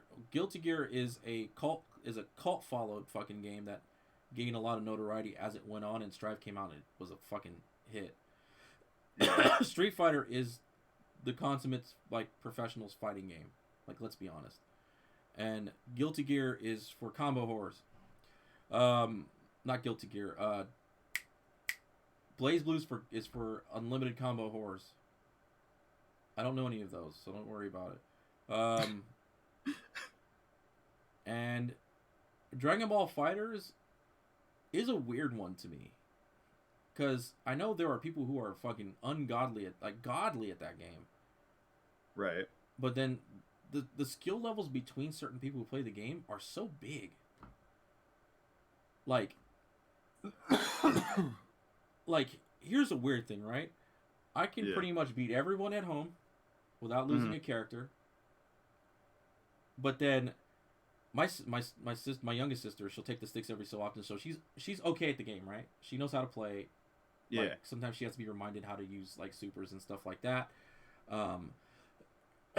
But she gets takedowns every once in a while, and then sometimes she gets those full on wins. Now the thing is that like there was this one time, it was hella weird. Like, I'm usually pretty comfortable at the win, right, at the front, and then just taking the win. There was this one weird time where she was singing fucking what the fuck was that song by God damn it, what the hell was it? I'm going off on a weird tangent now.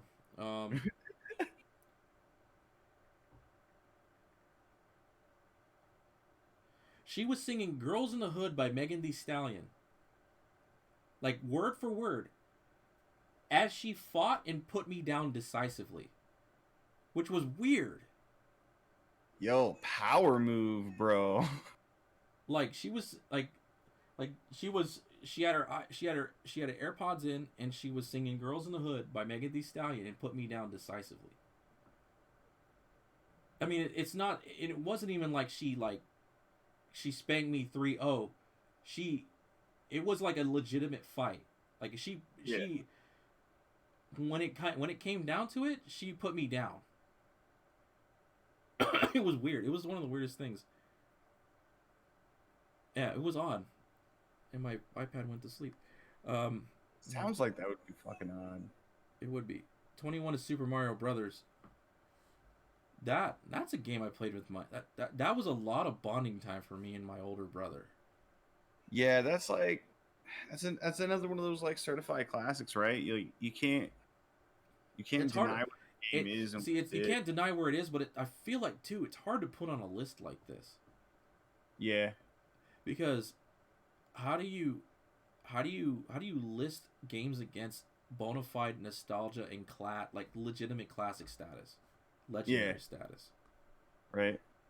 Undertale number 20. I have some feelings about this game as to why it's even on this list, right? Yeah. Not to say it doesn't belong on a top 100 games list. I don't think it should be number 20. Now, I played the base Undertale game with no mods. I played every single thing you could do in that game, and Ultima was there to make sure I did everything you could do.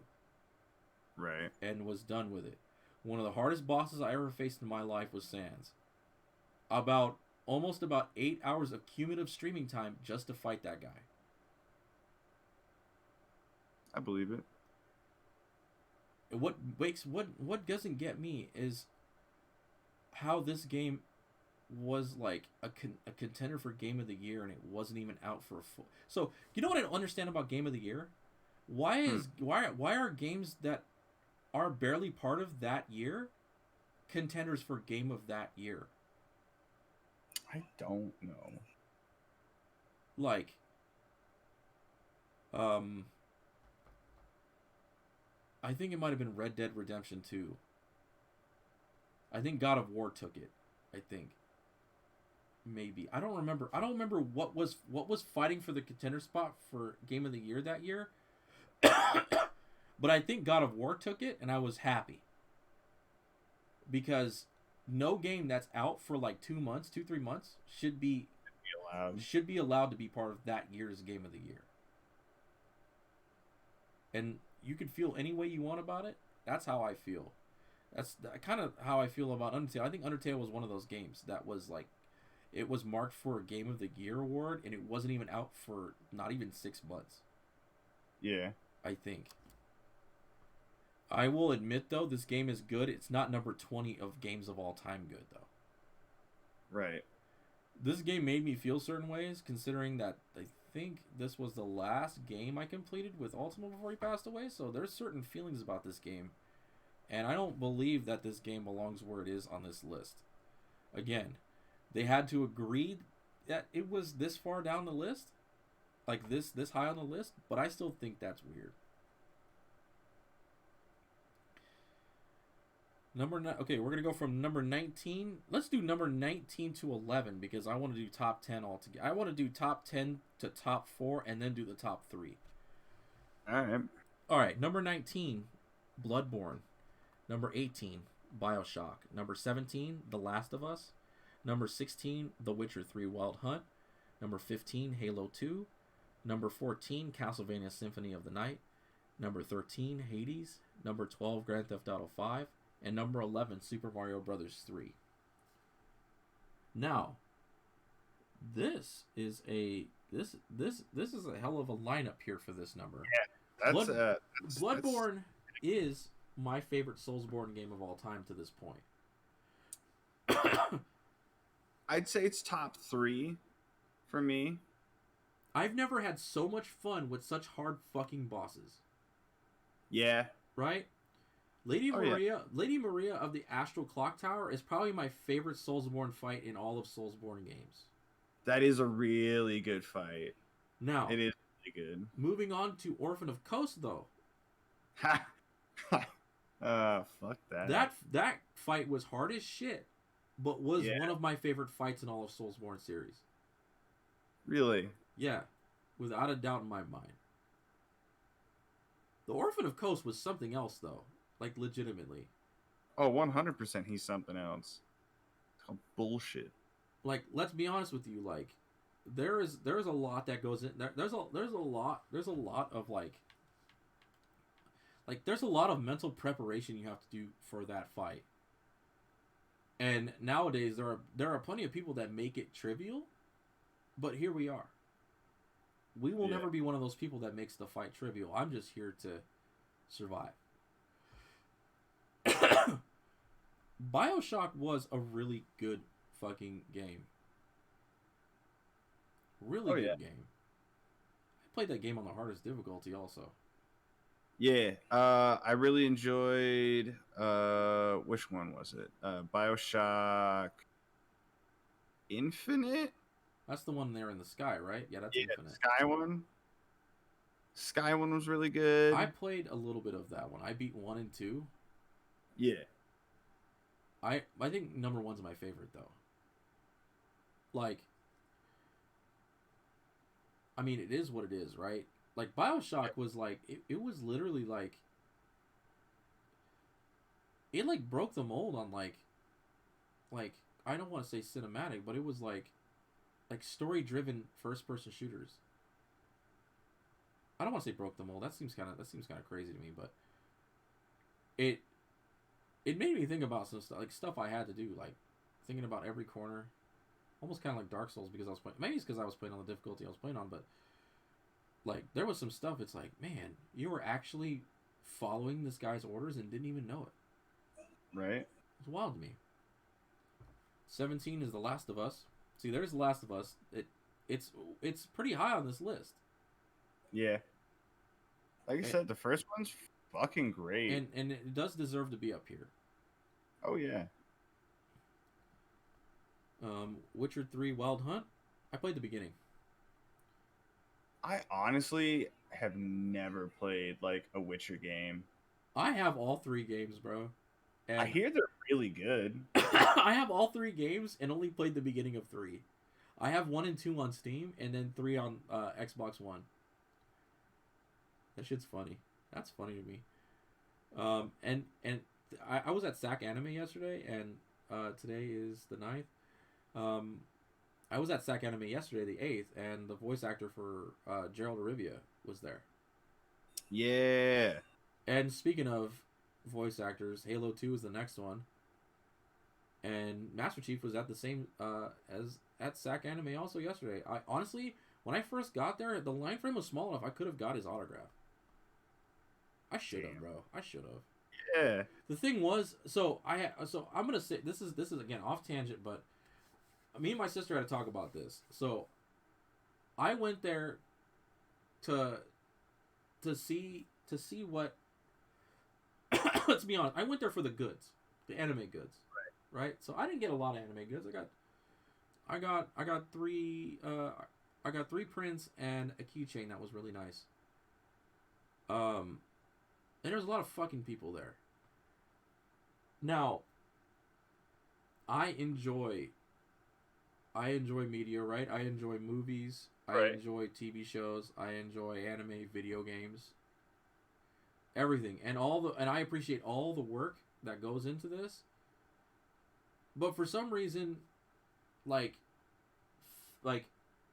fame and wanting to get this person's autograph doesn't register to me. Yeah. You know what I mean? Like, I'd have to meet somebody I really wanted to meet, right? Yeah. It'd have really got to be worth it for you to get that kind of starstruck, oh man, what do I do? If I met Kevin Nash, right? Yeah. Like if I met fucking Big Daddy Cool, bro, I'd be psyched. I'd be psyched to the fucking moon. Right. I mean, longtime wrestling fan, right? Like, here's the thing. This sounds kind of weird. I picked Kevin Nash as the white dad everyone wished they had. But anyway, I love my dad. My dad's white. I'm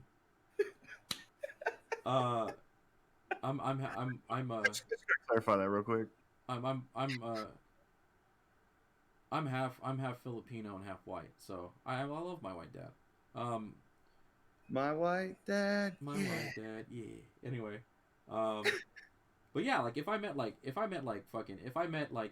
the original NWO members, if I met fucking Kevin Nash and Scott Hall, I'd be like, yo, let me get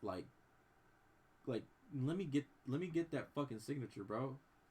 I'm not gonna be weird and ask you for a hug or anything like that, but bro, you are a bona fide legend, bro. He was at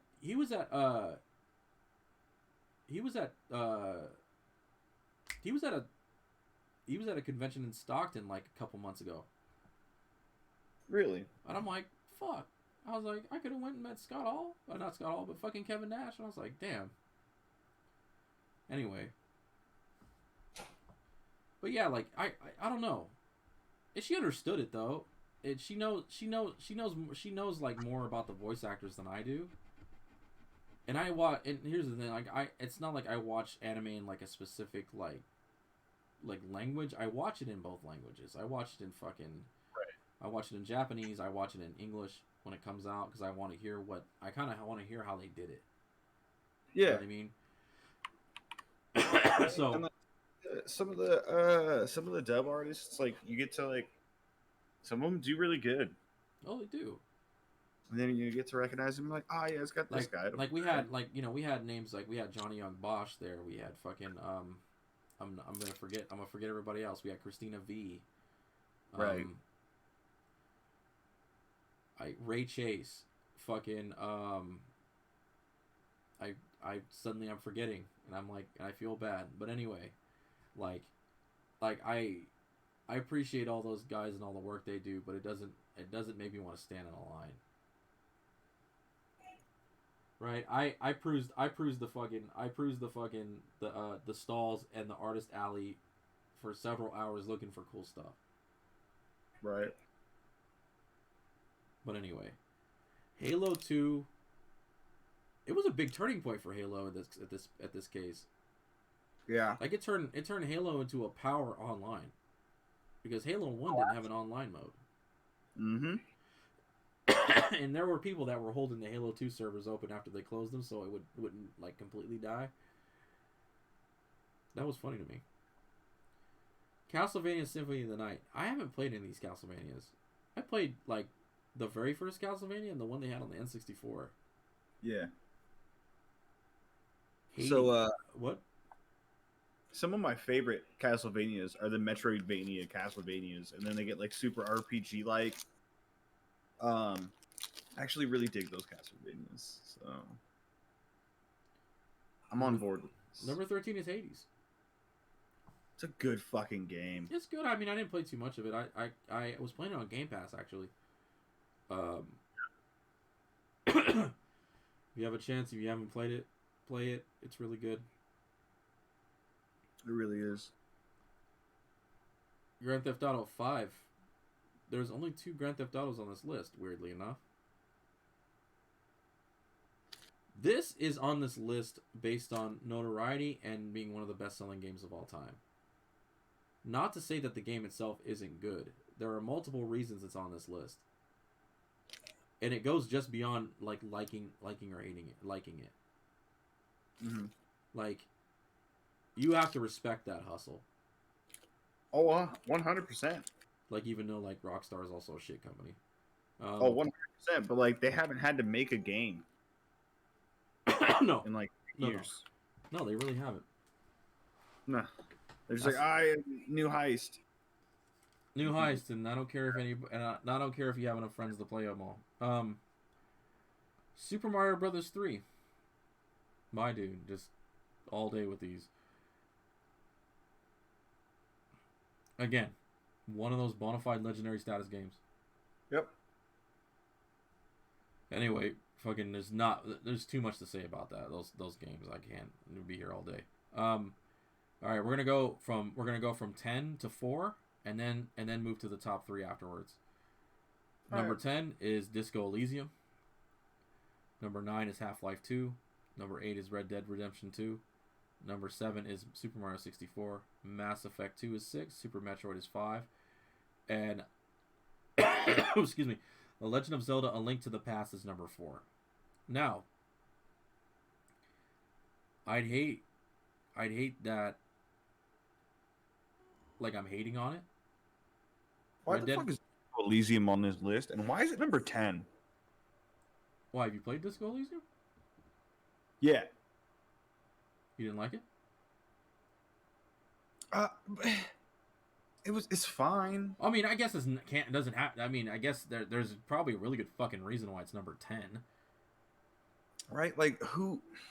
10 though? You want me to read what they wrote? That's the BR, right? What? Disco Elysium? It's a battle royale, right? No. What game am I thinking of then? PUBG? Nah, there was one that was like... Bro, Disco Elysium is a isometric RPG. Oh, then I have no idea what fucking game it is. Never mind. I withdraw my opinion. There was like this BR game that like was like heavily 70s like themed, and you rode around on bicycles and shit. The fuck? What the I fuck? know. What the fuck? Hold on. I'll find it. Hold on. I don't know what the fuck it is, but it's like my brainstem. Give me a second. I have to let me flip around my iPad so I can use the keyboard on it. I'm on a computer too, which is funny. I appreciate that. I'm on a computer, but I'm using my iPad.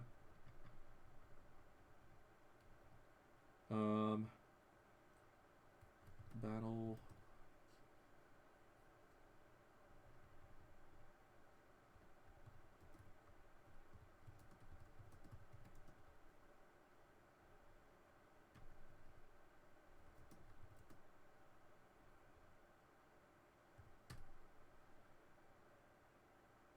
Radical Heights? Yeah. It wasn't set in the 70s, it was the 80s. Strong 70 themes. Like you see the way these motherfuckers is dressed, and you're gonna be like, all right, I get it. All right, let me look it. Okay. I can see what you're talking about. Anyway. Yeah. All right. Never mind then. Elysium should be on this list. All right. Half-Life 2 again. This is a bona fide classic game I've never played. Uh, Red Dead Redemption 2 is at number 8. I see why. I see why. I just don't agree with it.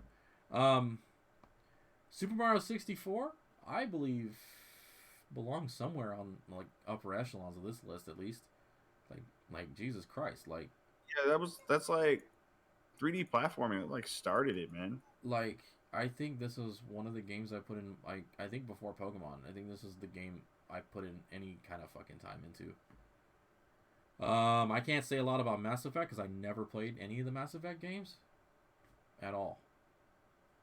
I'm like one of those few people who like haven't touched a Mass Effect game, and it's like apparently a stigma. To some people that I know anyway. I'm not saying to everybody because I don't know everybody that lives in this world. I just didn't see the fucking I just didn't see the allure to it, to be honest with you. And I played other BioWare games. I like Dragon Age quite a lot. Yeah. But it wasn't Dragon Age. I guess that's the term, right? That's fair. Mass Effect is what it is, but it wasn't Dragon Age. I guess I just enjoy that spectrum more than fucking outer space and futurism. Super Metroid, never played it, to be honest with you. There's a funny story that comes with the name Super Metroid. So, I went to a flea market one time with Blue Guy and Ultima, and this was right before Ultima figured out that he had congenital heart failure. Yeah.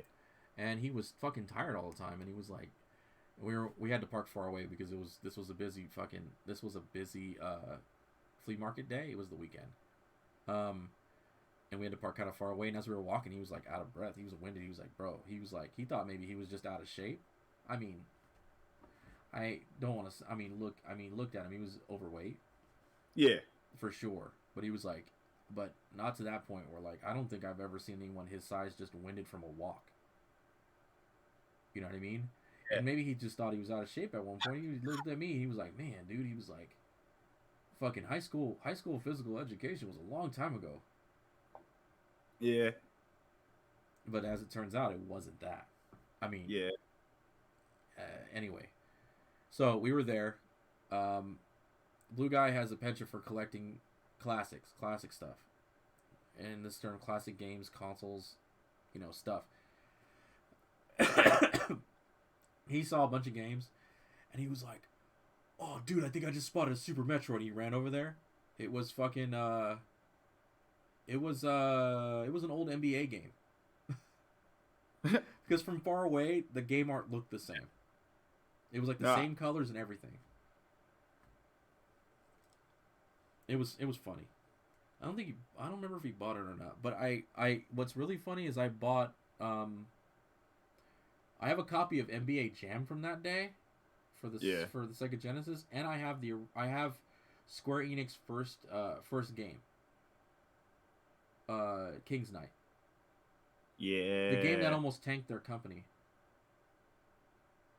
Anyway. And Link to the Past, that is a really good fucking game. See, again, legendary status game. Yeah. There'll be nothing else like it. Not even like Ocarina of Time is its own legendary status game, but this game is on its own level. All right. You ready for the top 3? I'm ready. Holy shit. I don't like it. I just looked at all 3 and I don't like it. I mean, I like one of them, but like, all right, ready? Yeah. Number 3. I don't care if you say anything while I talk about these, like while I'm trying to introduce them. Number 3, Portal 2. Shut the fuck up. Number 2, Super Mario World. I can see it. Yeah. Again, a legendary status game. Yeah. Bonding moment, family game. I was always player 2. I'm not sour about it. Shut up. Right. Yeah. Do I have soda in these cans? I do. Now, I want you just to take a guess at what you think number 1 is. Number 1 game of all time? For IGN. Anyway. For Raid Shadow Legends. You know, it'd be really funny if suddenly, like, we only have 111 subscribers, but would it be really funny if, like, suddenly, Just a radio questions ad hit somebody. yeah, and I'm like, and all of a sudden I'm starting doing one of those ads where I'm like, you know, you could play here if you scan our code. Scan our code now. Like, wouldn't that be some funny shit? Like, I would laugh. You would probably laugh your ass off, bro. You didn't know I didn't say anything. Comedy, bro. Brought to you by Raid Shadow Legends. Shadow Legends. What the fuck? Bro, how come you didn't tell me about this shit? That's hilarious. No, but joking aside, like, you want a hint? Yeah, give me a hint. You might be. It's a game from this generation. It's a game from this generation? So this generation calls as. Wait, does the Switch? What generation does the Switch belong to? This generation or the last?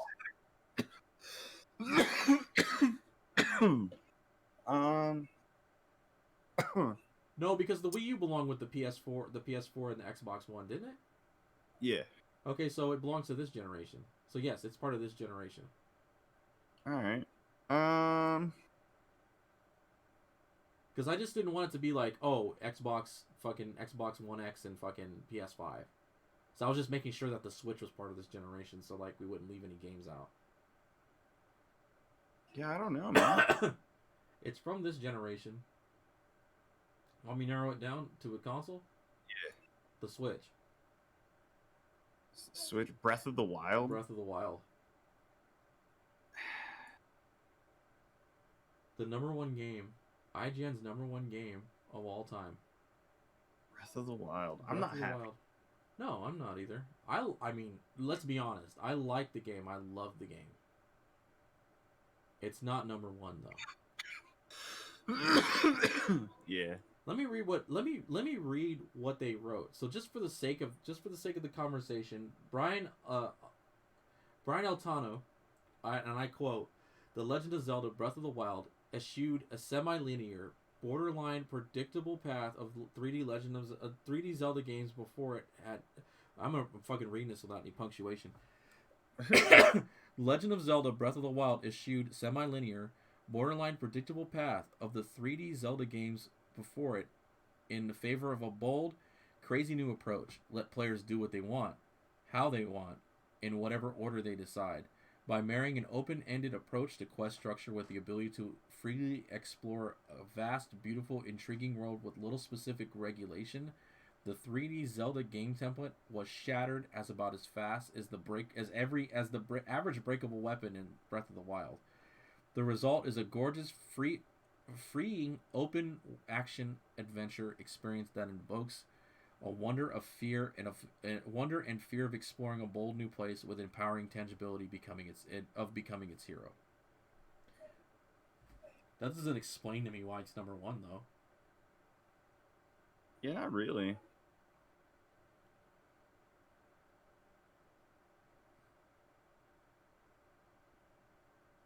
Interesting. We're kind of like at a loss for words. Yeah, it doesn't make a lot of sense. No, not really. And there were some good points in this whole thing. Like there was where I was like, yeah. There was some bona fide good fucking games on this list. Yeah. And okay, let's be honest. Legend of Zelda: The Breath of the Wild is not a bad game. No, not in the slightest. Yeah. But it's not a number one game. No. Maybe the number one game on the Switch, maybe. But not. For sure. But not of all time.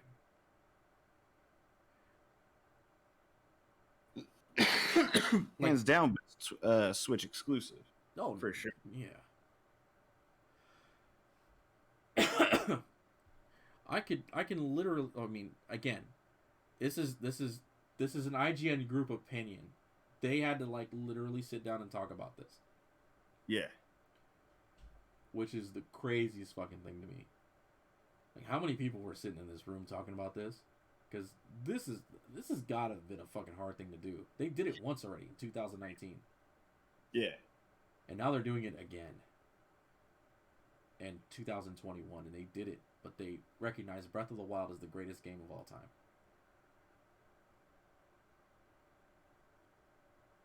Oof. I mean, I wouldn't say of all time, but I mean, like, it's a great game. Oh, no, for sure. Not of all time. Yeah. I mean, you know, could have. I mean, I don't want to say they didn't think about this. Like, if it was one, if it was a single person's opinion, that would be lambasted. You would be raked over the coals. Yeah. But it's hard. You're open for disagreement, but at the same time, I wonder what their motive was overall. Like, when do they come to this? Because it's hard to believe that a game is universally liked in an entire large crowd of people. Yeah. And to go in and be like, Breath of the Wild, number one, everyone agrees? That's weird. That's hard. Like, what was the rule on that? That's a good question. Like, I want to know what their selection, I just want to know what their selection process was like. Yeah, who was doing that process? Because look, like they wrote like they have different names attached to this, like to okay, so for example, number 99, the Divinity Original Sin 2 one, like the little paragraph was written by Casey DeFreitas. Final Fantasy VII's big paragraph was written by Matt Purslow. John Ryan wrote the one for Black Flag. Like, it was like every little tidbit here is written by someone else. Okay, so it says, with all that being said, IGN's list reflects the current staff's 100 best games of all time. Current staff. The collection of games that continue to captivate us with their stories wow us with their revelatory approach to game design and standards set for the rest of the industry. That's weird. I wonder what their... Hold on. What was their number one game of all time in 2019? Did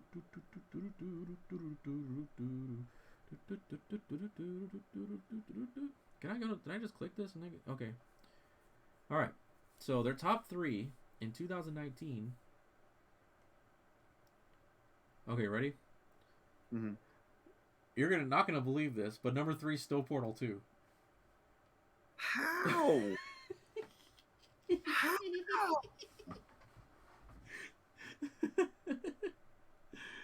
Like 11 levels. It came out in 2011. So they wrote something longer. So it says Portal undoubtedly came out of nowhere and shattered the mold. But Portal 2 took that raw and incredible concept and managed to shape it into a more polished and impressive package. It cranked up the dials on just about everything that made the original so special. The mind-bending puzzles, the surprisingly dark story, and the ridiculous humor that balanced it out. Each piece of that picture was refined and refreshed to build a sequel that actually surpassed the ambition of an extremely ambitious game, making both familiar and altogether new. It gave us a deeper look into the world of Aperture Science without dragging us all of its mysteries out in the light.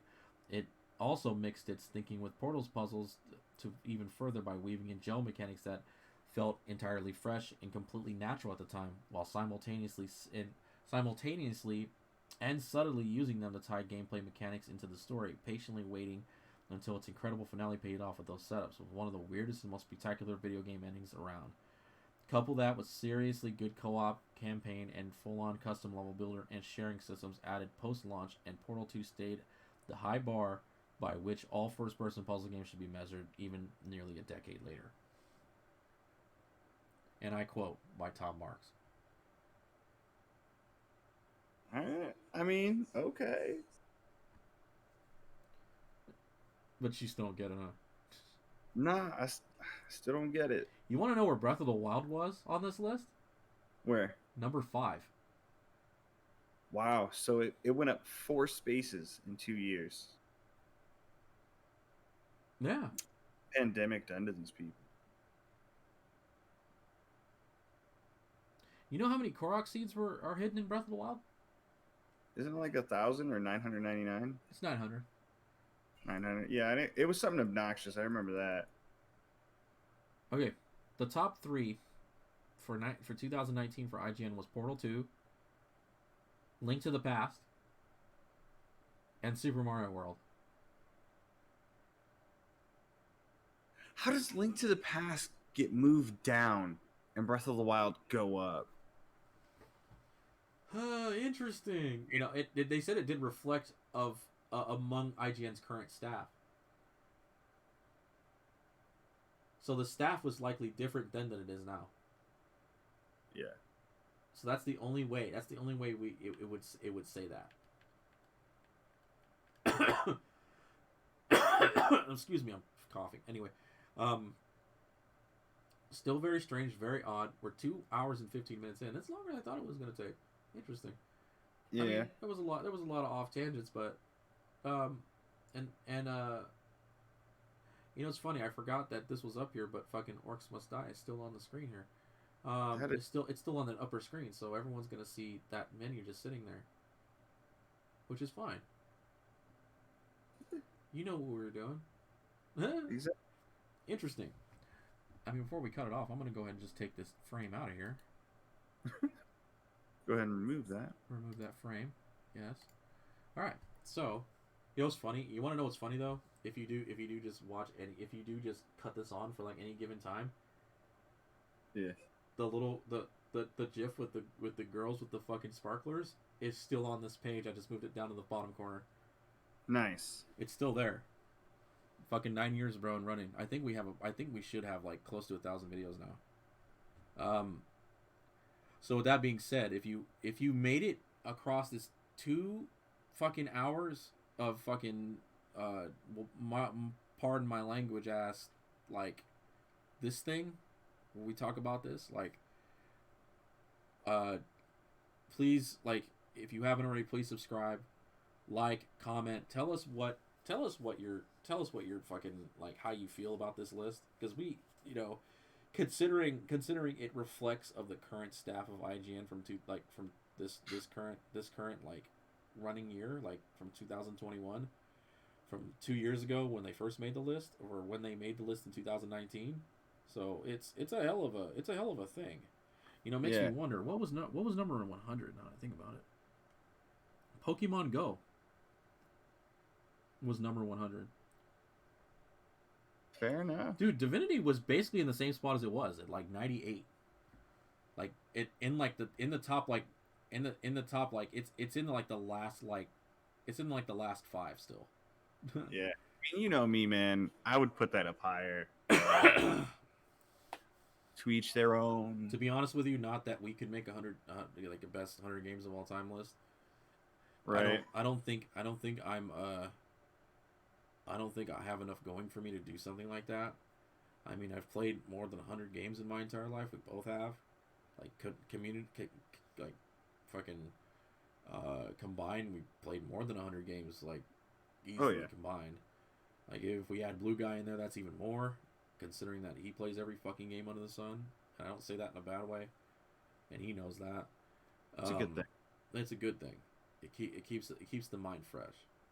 Although my ass can't say the same thing. I'm just like, you know. I mean, I try my best considering how I feel, like, nowadays, but right. You know, but we try our best, right? I mean, we jumped into fucking, like, Orcs Must Die. I mean, the game's fun as shit. Like, I bought it because it was on sale, and Ghost bought it because I had it and he wanted to play it. I've been eyeing it for a while. I've seen a couple people play through it, and I'm always like, "Oh, this game looks really fucking good." Yeah, I watched. I mean, what made me want to get it was I watched a video by the Spiffing Brit. Him and a friend of his were playing it, and they did it. I don't remember what level they did, but they were doing lasers only. That's intense. Yeah, they were doing lasers only. Lasers only, and I think with, like, the stabs and stuff. So, okay. I don't remember exactly what their layout was, but I think it was lasers only, and I don't think they did walls. So just thick rooms. Like they covered every room they could in lasers. It had to be a level with a lot of ceilings. Oh yeah. But anyway, again, if you oh god, I'm like lost my train of thought. Suddenly I'm speaking weirdly. Don't forget to like, comment, subscribe. Yeah, don't forget to like, comment, and subscribe. So tell your friends about us. This is Rice. There it goes. This is Masterpiece Gaming Theater, MGT Cast. We'll see you on the next one. Peace.